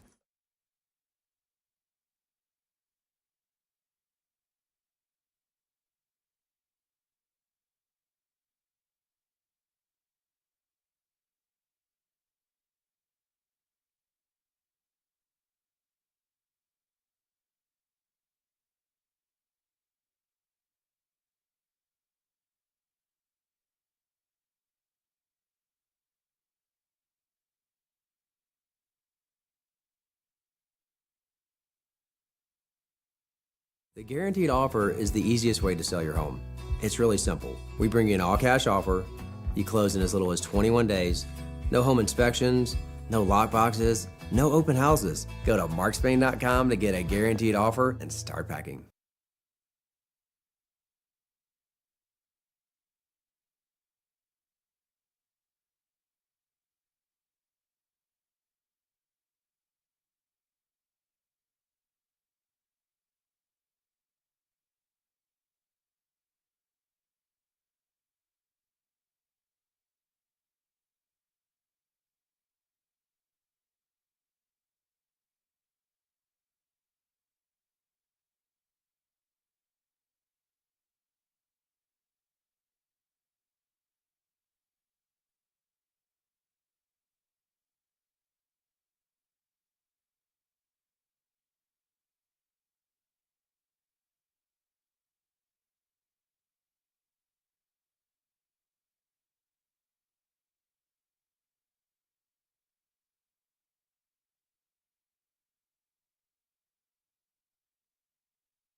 11:06 on Super Talk 99.7 WTN. My name is Chris Hand. Mason Fleming is producing. Ken Weaver is in the newsroom. You're on the Super Text line and the phone lines at 615-737-9986. We're having a banger of a show. Thank you to Susan Crabtree for calling in, giving us kind of a security update on Donald Trump. I don't know. Did that make you feel any better? It didn't necessarily make me feel any better. Just keep praying. Pray for the safety of Donald Trump, right? 11 days. And then, after those 11 days, let's just hide him. Can we hide him till inauguration? That's what my wife said to me. She said, once he wins, can we just hide him in Mar-a-Lago for just until the inauguration, please? Make him the absolute best at hide and seek. It'll be the best hide and seek you've ever seen. Be the best. It'll be so good you won't even see it. We'll have to get him one of those office putting greens so he can play in his office so he doesn't have to go outside. We got to do something. Listen, so we were talking to Susan Crabtree, and she's got a new book coming out, which I'm actually really excited about. That wasn't why we talked to her. She didn't even ask to plug her book. I saw it, and I was like, it's a good topic, and it's a topic that nobody's really covering in this presidential campaign, at all. Her book is called Fool's Gold, and it's about the homelessness industrial complex in California. And I was like, nobody's really talked about that on the campaign trail. And you have to understand that that's affecting so many cities everywhere. I mean, if you're coming up 24 in the morning, and Ken, maybe you can speak to this, you pass the Harding Place exit, underneath the bridge, they've erected a fence around the area under the bridge where the homeless were camping. I haven't noticed that. Look next time you're coming up 24. Okay. There's this brand new shiny fence because there were a lot of homeless camping under there at one point a few months back. Okay, I'll check that out. So it's right at exit 55. Okay. You'll see it under the overpass. Brand new shiny fence to keep away the homeless. And it's like, why aren't we doing something more than building a fence? And why isn't anybody talking about this? Because it's affecting Nashville. I mean, you see it under the overpasses. It's affecting everywhere. In some places worse than others. You see the tent cities in California, and it's just chaotic, absolutely chaotic. But nobody's talking about it. That is, except for JD Vance last night at his town hall with News Nation. JD Vance did talk about the homeless issue. He was asked about it, and I love this answer that he has here. He says, it's not compassionate to let the mentally ill fester on the streets. There's a simple solution. This is from user Judy. Okay. For homelessness, especially for the mentally ill. Yeah, that's a very good question. And I know, Judy, I appreciate it. And any of us who live near or even just visit a big city to go to dinner or have a nice night out know that the homelessness problem in this country, especially in our big cities, is completely out of control. And this actually goes something I'm going to criticize President Reagan going back. You're not allowed to do that. You can't criticize Reagan. No, he can, and he's right here to do it. Back 40 or so years, because President Reagan made a decision to cut mental health care in this country, and the decision that we made collectively as a nation was we were going to let people live on the streets instead of sometimes being committed to inpatient mental health facilities. Now, what that has meant is that our taxpayers have picked up the burden of caring for those mentally ill folks. If you go to a county lockup, I mean, we have law enforcement officers here today. If you talk to a local sheriff, a lot of times our local jails have just become housing facilities for people who suffer with mental illness. And I know that can be fact checked on the super text line easily. We have so many law enforcement officers that listen, local, county. You guys understand that. And you read the headlines, the rearrest and rearrest and rearrest of these people in these big cities. Our lockup shouldn't be for that. I don't think that it's compassionate to let the mentally ill fester on the streets. Some of them have addiction problems. Some of them have other health problems. I think we need to get back to saying that if you have real mental health problems, you got to go to an inpatient treatment facility, get the care that you need, and not stop harassing people on our streets. That's not compassionate. It's not compassionate for the mentally ill. It's not compassionate for our residents in our cities. We've got to get back to something that actually, it wasn't perfect, and I wouldn't say that it was perfect, but our model now of just letting people hang out in the streets, some of them are freezing to death, some of them are dying of overdoses. It was a mistake. It was a mistake. JD is absolutely right here. And I do want to point out some differences between the Kamala Harris CNN town hall and the JD Vance News Nation town hall. The first being that the crowd is actually engaged, right? Both town halls are with undecided voters. JD has a crowd engaged. Another point I want to make is JD sounds like a human. JD sounds like a real person. Kamala Harris sounds like a robot. Kamala Harris would not give you a straight answer about the homelessness crisis in California if she was asked. She might blame the orange man because that's what she tends to lean on. But JD's just being a regular guy. I don't think it's compassionate to let the mentally ill fester on the streets. It's not. And he talks about the tax burden that we face because we let the mentally ill fester on the streets, and it goes to projects like I talked about here in Nashville, over there on 24, right around exit 55. Hey, guess whose tax dollars paid for that new fence underneath the overpass to keep out the homeless? Yours. That's your burden. And nobody's getting better because we built a fence under an overpass. Nobody is healing. Nobody's getting the treatment they need. Nobody's going to be able to create a better life for themselves because we spent tax dollars on a fence under a bridge so the homeless couldn't camp there. This is an issue that doesn't get enough notice, and it hasn't gotten enough notice in this presidential campaign. And I credit the question and JD's answer. At least somebody's talking about it. We're not going to be able to fix the problems unless we address the problems. And so far, I don't know about you. Maybe I missed it. This campaign season has been drinking through a fire hose, but I don't think I've heard Walz talk about it. I don't think I've heard Harris talk about it. I haven't really heard Trump talk about it. JD just answered it in the best way that he could. And another thing with this town hall that was different about the town hall with Kamala Harris is it was fun. You know, Kamala Harris seemed to be annoyed that she was at her town hall. She seemed to be annoyed that she was having questions asked of her that she should know the answers for. That wasn't the case with the JD Vance town hall. In fact, at one point, Trump actually called in to the town hall, which it actually was a pretty funny moment. So, Senator, you're going to want to sit down for this one. Oh, no.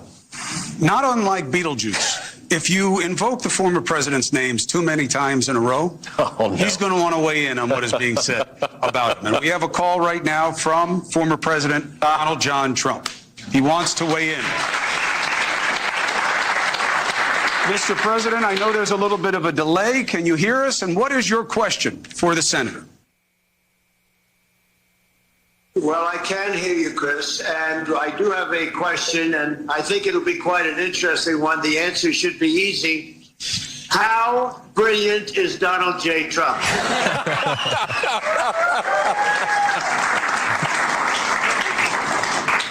Take your time. Think about it. Well, first of all, sir, this is supposed to be undecided voters. I would hope that I have your vote, of all people. But it's just so good. You know, Kamala Harris wanted to show her personality, and she couldn't name a weakness that she had. Kamala Harris was like, "Oh, I just work too much. One of my weaknesses, I surround myself with too smart of people." You know, there was no real personality exposed, but there was personality exposed here. And again, during the Kamala Harris CNN town hall, you could hear a pin drop. During the JD Vance undecided voter town hall, the crowd is engaged. The crowd is actively listening. He's winning them over. You didn't hear that in the CNN town hall. The only thing you could hear in between Kamala speaking would be a pin drop because the crowd was disengaged with her and her answers. You can't say that about JD Vance's town hall. And it's funny when the president calls in. Maybe I'll ask a second one. I watched, believe it or not, CNN last night. And in watching it, I watched the town hall with Kamala. Now, let me ask you a second, Hobie. That was not good. How brilliant is Kamala? Oh, that's a very tough one, sir. I'm supposed to say something. Don't say it. Don't say it. Don't say it, JD. Don't say it. Don't say it. So there was light moments like that. There was those moments where you see JD as a real person. I don't know if you've watched the Theo Vaughn podcast with JD Vance yet. But for anybody that thinks JD Vance is a weird guy, go watch the entire podcast that he did with Theo Vaughn, which is in the millions of views now. He's just a regular dude. And I've said it before, and I'll say it again. I love having a guy that is my age at that high of a position. He gets it. He gets what it was like growing up where your friends are going off to fight in forever wars. He gets it. He gets what it's like growing up with family members and friends in the throes of addiction. He gets it. That's the American story right now, and J.D. Vance intimately understands it. Kamala Harris doesn't. Tim Walz doesn't. Trump, as great as he is, he's not as close to that as J.D. Vance is. And J.D. Vance is a real person. I really do enjoy it. But the town hall wasn't all jokes. There were serious questions, too. And they got to things like the border. And I love this answer here. JD's saying, if we're going to use our military in the Middle East, why aren't we using it to go after cartels? Would your administration be in favor of targeting those cartels differently, even as terrorists? 100%. And actually, President Trump, and he's been attacked in some ways by the media, but I don't understand this because, again, I'm biased, but I think it's one of the most common sense proposals is if we're going to use the U.S. military against criminal organizations in the Middle East, why wouldn't we use it against a criminal organization that's on our southern border that's killing almost 100,000 of our citizens every single year? Absolutely, I think we should do that. Now you're right, Chris. I want to be clear here. I do not think that all or most illegal immigrants are violent criminals. I think they should go through the proper channels. I think that doesn't mean they have the right to be in our country, but we have let in far too many illegal immigrant criminals, too many criminal gangs because of what we've been doing with our border policy for the last 3.5 years. I mean, one other thing that I've been really shocked by, this was happened a couple of years ago. So this data is a couple of years old. I was sitting next to a DEA agent on an airplane, and I asked him, this he fights the Mexican drug cartels, and I asked him to sort of give me an update on what's going on. And this was probably in late 2022. He said the cartels have gone from making $1 billion a year when Donald Trump was president to making $14 billion per year in 2022. And it's probably even higher now than it was then. Well, think about all of the weapons. Think about all of the criminal activity that they're funding because they're getting rich, and they're getting rich because of our own leadership. We could do so much better. We got to get away from more of the same border policy under Kamala Harris. He's absolutely right. We could do so much more. We could do so much better. And you know what? Under Biden-Harris, and if Harris was to continue, you know what the cartels are thinking? We could do so much more, and we could do so much better. So which way do you want to go? Do you want an America where the cartels are thinking that they can do more and do better? Or do you want an America where our leadership is saying we can do more and we can do better? I choose the latter. And I think that you would choose the same. J.D. Vance has been an incredible choice as VP. And again, it's because he can talk to you like a human. When he talks about the fentanyl that's killing hundreds of thousands of people in our country every single year, he talks about it from a personal, heartfelt experience. There are a lot of people who have lost kids or grandkids from this terrible epidemic. I was raised by a woman who struggled with opioid addiction, and I'm very proud of her. If you're watching, Mom, I love you, but she's been clean and sober for almost 10 years. But I often wonder, okay, what if Mom was dealing with addiction in 2024? Would she have gotten that second chance? Would she have gotten the ability to be clean and sober for 10 years? Because the poison that's coming across the border today is more dangerous than anything that has ever been in this country. We've got to give people those second chances, but we're not going to do it without good border enforcement. And that's what I really want us to get back to. And by the way, again, that's not just a proposal from Donald Trump. When he was president, we had the lowest number of illegal border crossings in a very long time. Through simple, common sense law enforcement, we just have to do it again. That's it. We just have to do it again. And I love the way he talks about it. I've made the point before, and I'll make it again. I've lost a lot of friends to the opioid epidemic. Too many.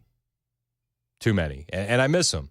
And I wish that they had been able to get that second chance. They weren't. But I think that with effective policy on the border, hopefully somebody dealing with an addiction somewhere will get that second chance. And I don't think that's going to happen under the leadership of Kamala Harris. I'll scratch that. I know it's not going to happen under the leadership of Kamala Harris. It's 11:22 on Super Talk 99.7 WTN. You've been paying attention to the weather.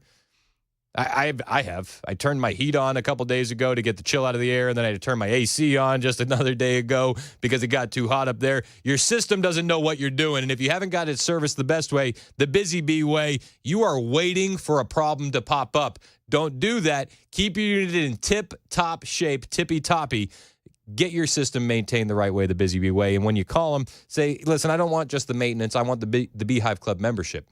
Because the Beehive Club membership is as little as $99, and you get those 3 annual tune-ups, one for your heating, one for your cooling, one for your plumbing. You get a 10% discount on repairs. You get priority front-of-the-line service should a problem pop up. You get a $100 annual accrued replacement credit with a maximum of $1,000. You get no overtime or holiday fees, and you get exclusive Beehive member promotions. To say that the Beehive Club membership pays for itself is a gross understatement. For satisfaction guaranteed, call your Rude Pro partner, Busy Bee Plumbing, Heating, and Cooling today. 615-775-7833. That's 615-775-7833. Online at busybeehvac.com.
Metro Police have posted images of a man they want you to see and hopefully can identify to help them solve one of the city's murders. We'll tell you about it at 11:30 on Super Talk 99.7 WTN. That's Ken Weaver in the newsroom. It's 11:26 on Super Talk 99.7 WTN. Hey, how are you? I'm Chris Hand. Got a great text here from 4540. He said, I have my reservations with Donald Trump. I'm not a huge Donald Trump fan. However, this is an easy vote for me because I'm voting for JD Vance. I wonder how many people fall into the same category as myself. I said great text, 4540. Great text. I think actually a lot of people fall into that category, and I'll let you weigh in on the super text line, 615-737-9986. I think a lot of people do. In fact, you can point to the VP debate as a crucial moment where quite a few people swung in the favor of Donald Trump. I mean, just again, you saw JD being a real person, being a human, but he's also just so sharp, man. So smart, so quick, so personable. And I played this clip earlier, but I think it bears repeating just how good JD Vance is. You know, the Democrats are running around saying Trump is Hitler, Trump is a dictator, Trump is a fascist. If you support him, you're an idiot. If you support him, you're a Nazi. But JD Vance, during that town hall last night, went on the record and said, if you're discarding a lifelong friendship because somebody votes for the other team, you've made a terrible mistake. To me, the biggest threat to democracy is the rising tide of censorship. The idea that we should be trying to silence our fellow Americans rather than persuade them and talk to them. That's always going to lead to people being pissed off because they don't like to be told what to think or what to say. They like to talk to one another. And that's one thing that I'll always commit to. As you know, you're vice president for the next 4 years, I'll always try to talk to people. We'll go out there and we'll do events with people who disagree with us. We'll answer questions from people who don't always see eye to eye. The left can't say that. But I think if we set the tone at the top, the leadership of this country is all about communicating with one another. I think that's how we start to heal the divide, but we all have a role in it. And one final point I'll say about this, and, you know, don't get too personal all the time, but, you know, one of the things I've seen, especially from, you know, some of my wife's friends and some of my friends, is that they disagree with us on politics sometimes. They'll get very personal about it. And if you're discarding a lifelong friendship because somebody votes for the other team, then you've made a terrible mistake and you should do something different. Like, don't cast aside. Like, most of my family obviously is going to vote for, you know, Donald Trump and JD Vance, and if they're not, actually, I need to talk to them. But I've got friends who like me personally, acquaintances who aren't necessarily going to vote for me. That doesn't make them bad people. And we can't, this is my most important advice, whether you vote for me, whether you vote for Donald Trump, whether you vote for Kamala Harris, don't cast aside family members and lifelong friendships. Politics is not worth it. And I think if we follow that principle, we'll heal the divide in this country. I love that answer from JD Vance, and I love the timing of it. You're having so many pundits on the left saying you're an idiot if you vote for Donald Trump. You're so stupid. You're such a fascist. You're such a bigot. And JD Vance gets out there and says, guys, politics isn't worth it. Like, this is how we heal the country. You don't hear people on the left saying this. No. You hear people on the left screaming, never again. We can't have him be the president ever again. Never again. Never again. Like, the rhetoric, it's so different between the two sides. These guys are standing on business. They're standing on Trump's record. They're creating a clear vision for where they want the country to go. And on the other side, it's just never again can Trump be president.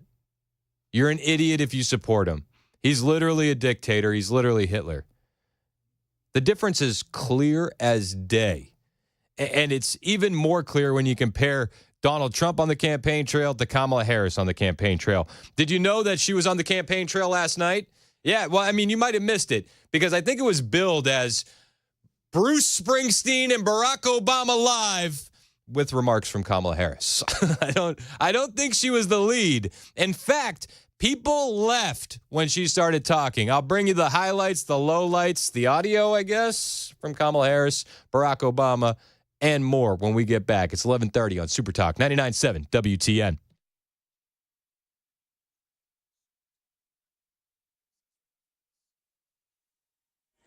$11:30 on the dot this Friday morning. I'm Ken Weaver with your top stories. And now the CDC says a total of 75 people have been affected by this E. coli outbreak linked to McDonald's Quarter Pounders, and that this has occurred in 13 states.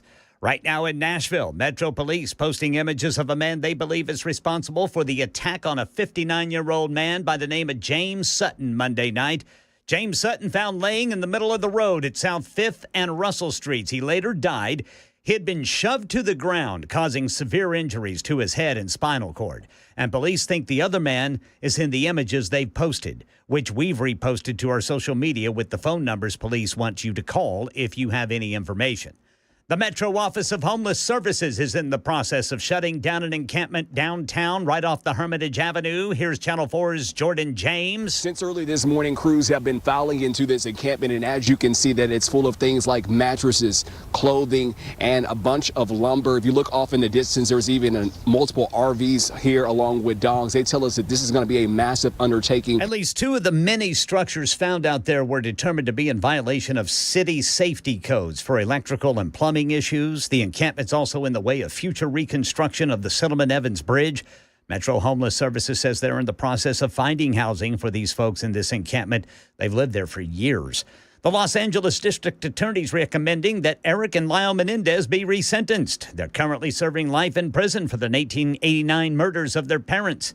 4 cousins of the Menendez brothers spoke with Good Morning America. One of them, Karen Vandermolen. Best case scenario would be for us to have Eric and Lyle home for the busy week of Thanksgiving. For us, we have 3 birthdays, and that would be just tremendously amazing. And there's just so much love that we've been wanting to share with them. That is the latest news. Weather's next. I'm Ken Weaver, WTN News. Thank you, Ken. 11:33 on Super Talk 99.7 WTN. I'm Chris Hand. Have you seen a crack in your foundation? What did you do when you saw it? Did you just walk by and pretend it wasn't there?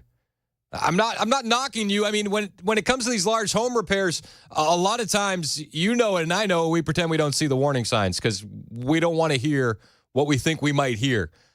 And that's especially true with foundation repair. It could be something big that needs to be fixed. It could be a small problem that's going to get bigger, or it could be nothing. But we don't want to be sold something we don't need, and we want that peace of mind. Well, I have a company that can give that to you. It's United Structural Systems. And they've done it many, many times for decades. They have over 25,000 satisfied customers, and they've been doing it in Middle Tennessee since 1994. When USS comes to your house, you're going to get a problem solver who provides peace of mind. You're not going to get somebody worried about a sales quota upselling you to the next big thing. This is why homeowners trust USS. They keep your home dry and stable, whether it's waterproofing or foundation repair. Call the guys who guarantee their best. Call USS 615-488-7855, 615-488-7855, online at USSTN.com.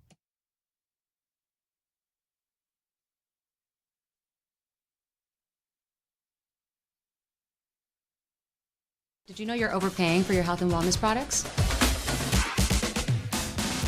With over 20 company-owned brands offering its members vitamins, supplements, wellness, and skincare products, you're able to save up to 70% off retail. Members Nutrition can't change your life, but we can change the way you live.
11:37 on Super Talk 99.7 WTN. My name is Chris Hand. Kamala Harris had a town hall last night. Well, I guess not a town hall, campaign rally, but it wasn't really hers anyway. It was actually an Obama Bruce Springsteen event, and Kamala gave some remarks.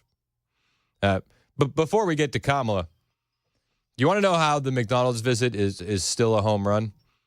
Yesterday was Thursday, so we're what, 5 days removed from the McDonald's visit? Barack Obama was still talking about Donald Trump's McDonald's visit. This is how you know it's an absolute home run. This is how you know. She worked at McDonald's when she was in college to pay her expenses. She didn't pretend to work at McDonald's when it was closed for a photo op. Okay. Obama saltier than McDonald's fries. Confirmed on WTN. So salty, the cope in the sea. There was a staged photo op, they said. It's like, I'm reminded of when the Democrats all took the knee with their fancy little scarves for George Floyd. Was that a staged photo op? I'm reminded of Alexandria Ocasio-Cortez down at the border weeping at a fence. Oh, it's horrible. It was like on the other side. The other side was a parking lot, right? It was a staged photo op. No big deal, right? Or when they clean up the border for the visits for Joe. Staged photo op.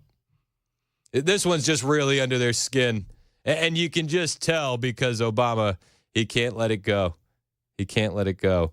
I also want to point out that really the greatest thing to come out of that rally last night, as the Trump War Room put it on Twitter, was Barack Obama cutting their new ad. Too many folks here in Georgia and across the country are struggling to pay the bills. We all know the price of everything from housing to health care to groceries is still too high.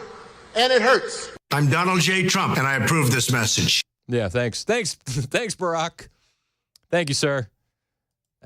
Why do they keep doing this? I don't understand.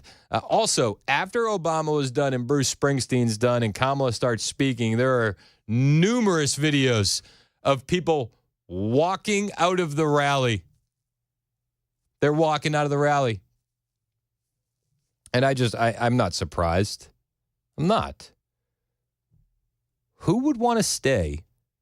Who would want to stay for this? Should never again stand behind the seal of the President of the United States of America. Never again. Never again. The joy is gone. Only anger remains. That's it. Remember the joy? It was such a joyful campaign. And we've heard that so many times. We've heard it so many times. I played a clip earlier. I'm not going to do it to you again. But the Trump War Room, on their Twitter account, they have a video where there's 9 different versions of Kamala Harris saying that exact same line, and they superimpose them all together at the same time, like the Brady Bunch. You know what I mean? Where you got them all in the different blocks. And then it reminds me of that other viral video where there's all the news channels saying, like, this is a very significant threat to our democracy, you know, and they have all the news channels doing it. All right, I said I wasn't going to play it again, but I think I should. Should I? I feel like I have to now that I set the scene. I have to. Occupational hazard. Should never again stand behind the seal. All right, that's enough. You get the picture. You should never play that. Never again. Never again. All right, we'll retire that one. Yeah, we're done. She's so cringy, though. And I don't understand why these politicians can't grasp what the internet is. You know, like just do a new speech. You have so many talented people on your staff, I would assume, right? I would assume that you could write a new speech. We know that she has the teleprompter right there. I'm assuming she can read.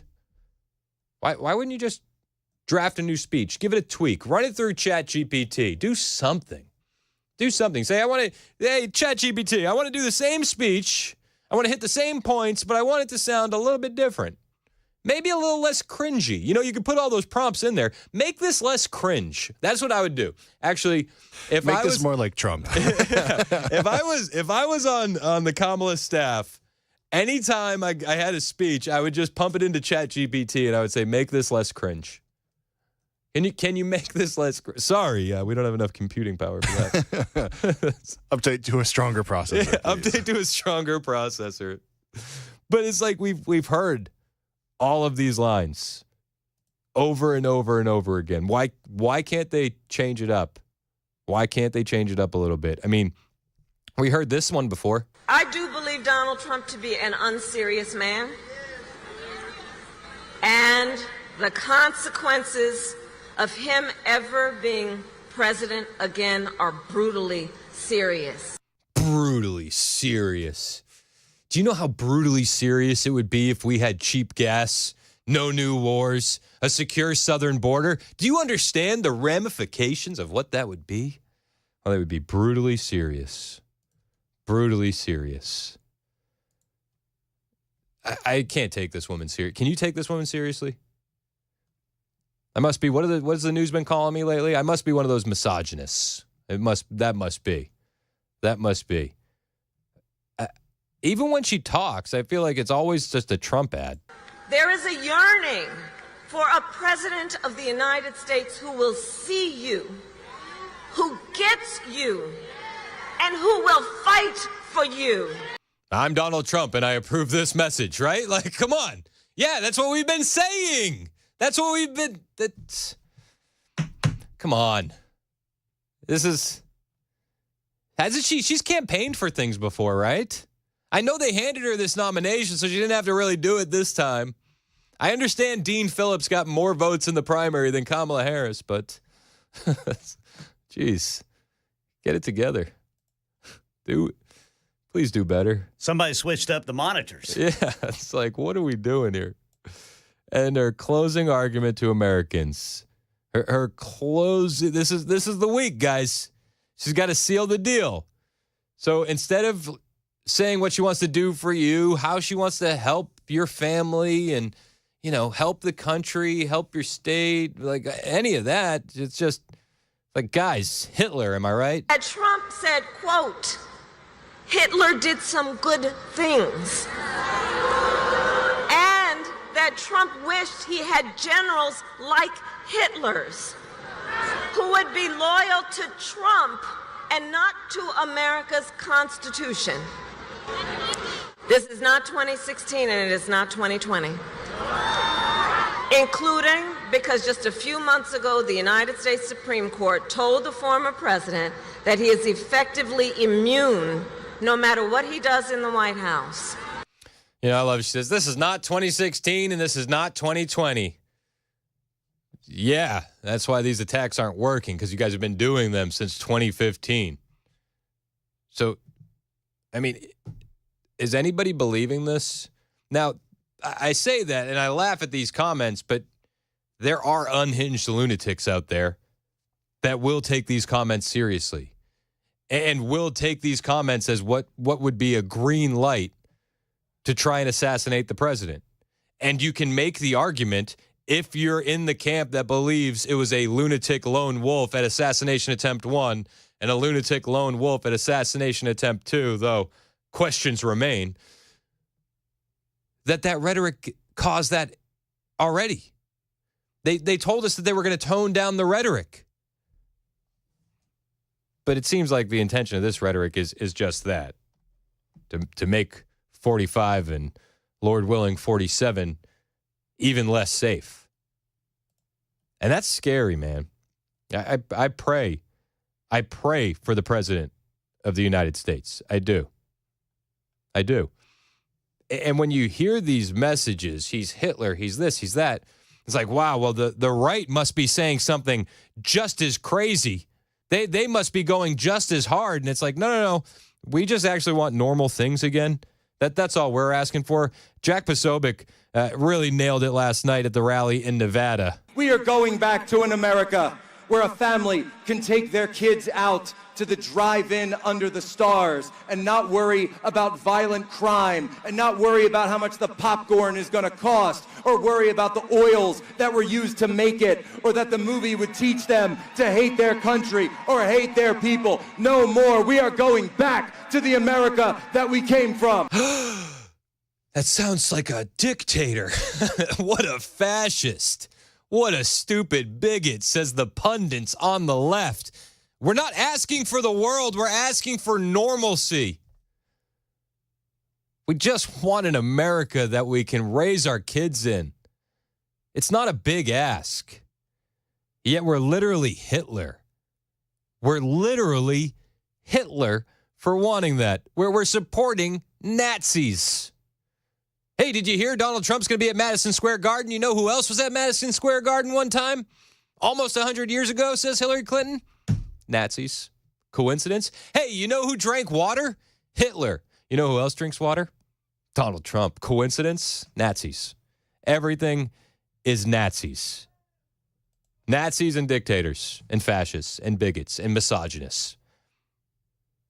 They ignore what the average American really wants, which is just prosperity and just a good place for their kids to grow up in a good school where they're not being indoctrinated with woke ideology. Like Jack Posobiec said, can we go to the movies without having to deal with woke indoctrination?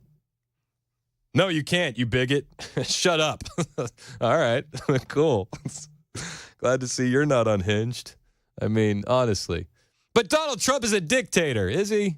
I listen to him. I listen to him a lot.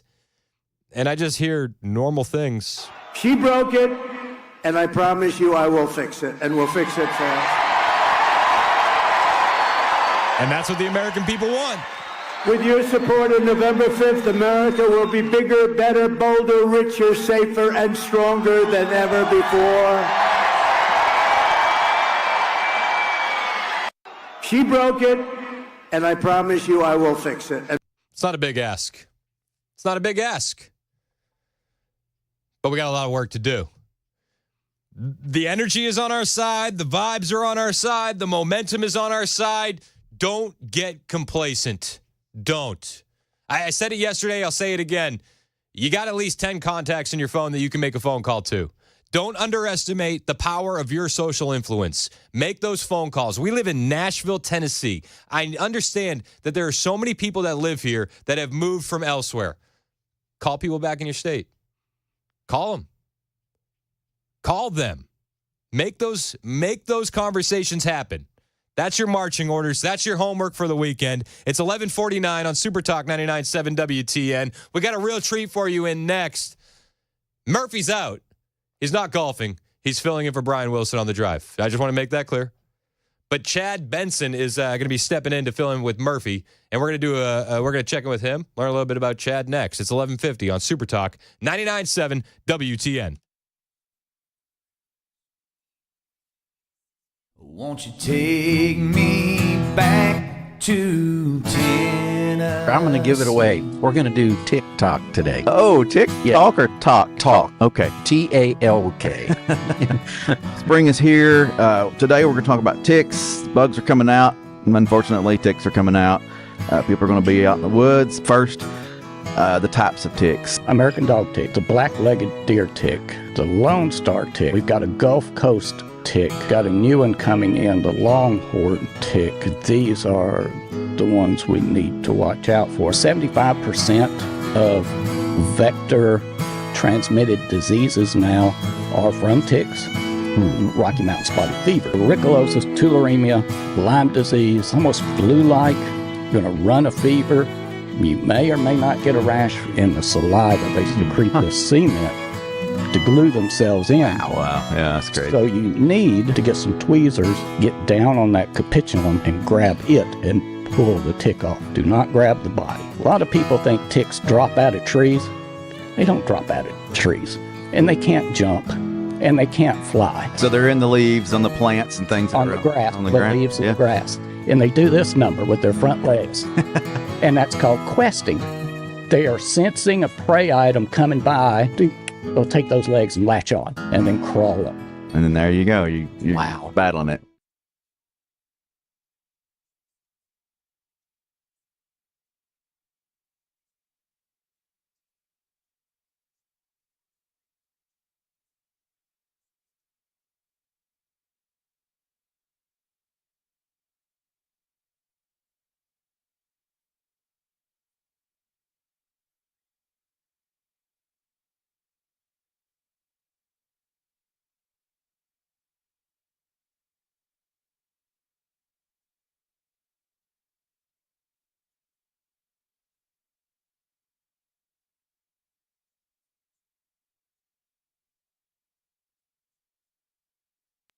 Hey, I'm Joan Jones on Super Talk 99.7. And you know, the dual power of radio and digital has always been such a plus for our advertisers. So if you're thinking about your 2025 plans, make sure you check us out at 997wtn.com/epic.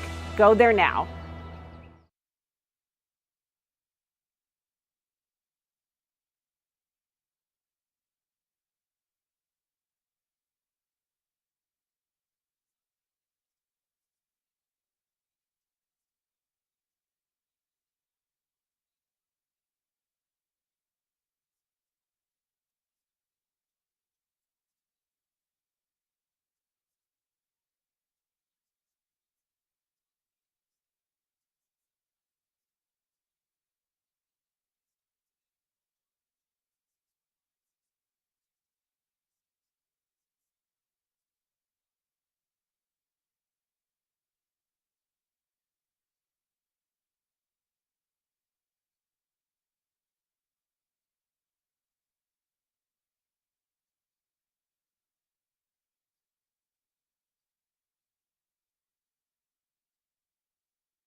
$11:56 on Super Talk 99.7 WTN. My name is Chris Hand. I'm excited to introduce you to this next character over here. Ryan Seacrest. Jeez.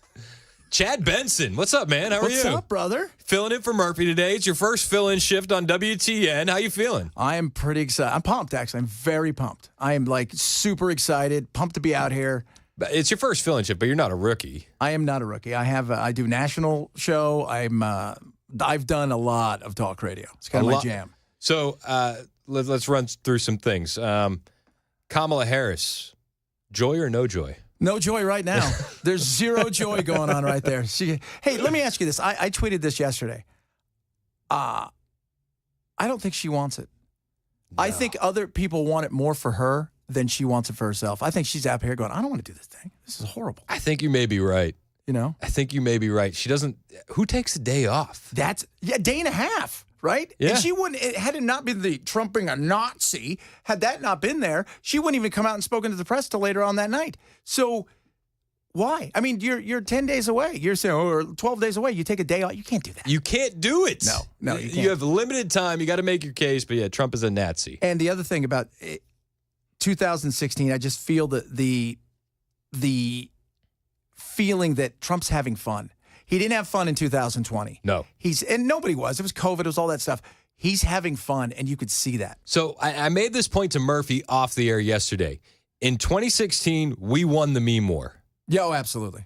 In 2020, the meme war was divided and more contentious because half of the internet was more hyper-focused on COVID than they were the presidential election. 100%, yeah. There's no doubt about that. Right now, we're winning the meme war. Oh, yeah. Meme, cheap fakes, whatever you want to call it. It's there's no the conservative side of the internet is far more clever than the other side of the internet, which is the liberal side of the internet. Well, and it's like Tucker said the other day, it's because the left doesn't create anything. No. They need you to fit into a box and really conform and be a part of the groupthink, or you got to go. Big time. Obviously. Big time. That's it. That's crazy. It.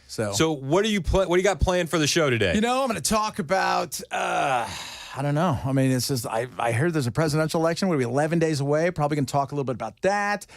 Probably talk about. That seems to be like the big thing. I got a really cool story about. It is a situation where. I don't know if you saw this AI story about the boy that killed himself. Yes. That is a tragic story, but it is, I think we're going to see more and more of this, and not just kids, by the way, because I think men in particular, because we've devalued men say, well, we don't need women, screw you. Guess what? Well, hey, wait till the robots come out, ladies. You won't ever have to worry about talking to a man again. Honestly. All right. Chad Benson is in next. He's filling in for Murphy. Super text line, phone line, 615-737-9986. Be nice, guys. We got company over. Or don't. I'm cool with that, too. I like this guy already. Chad's in next. It's Super Talk 99.7 WTN.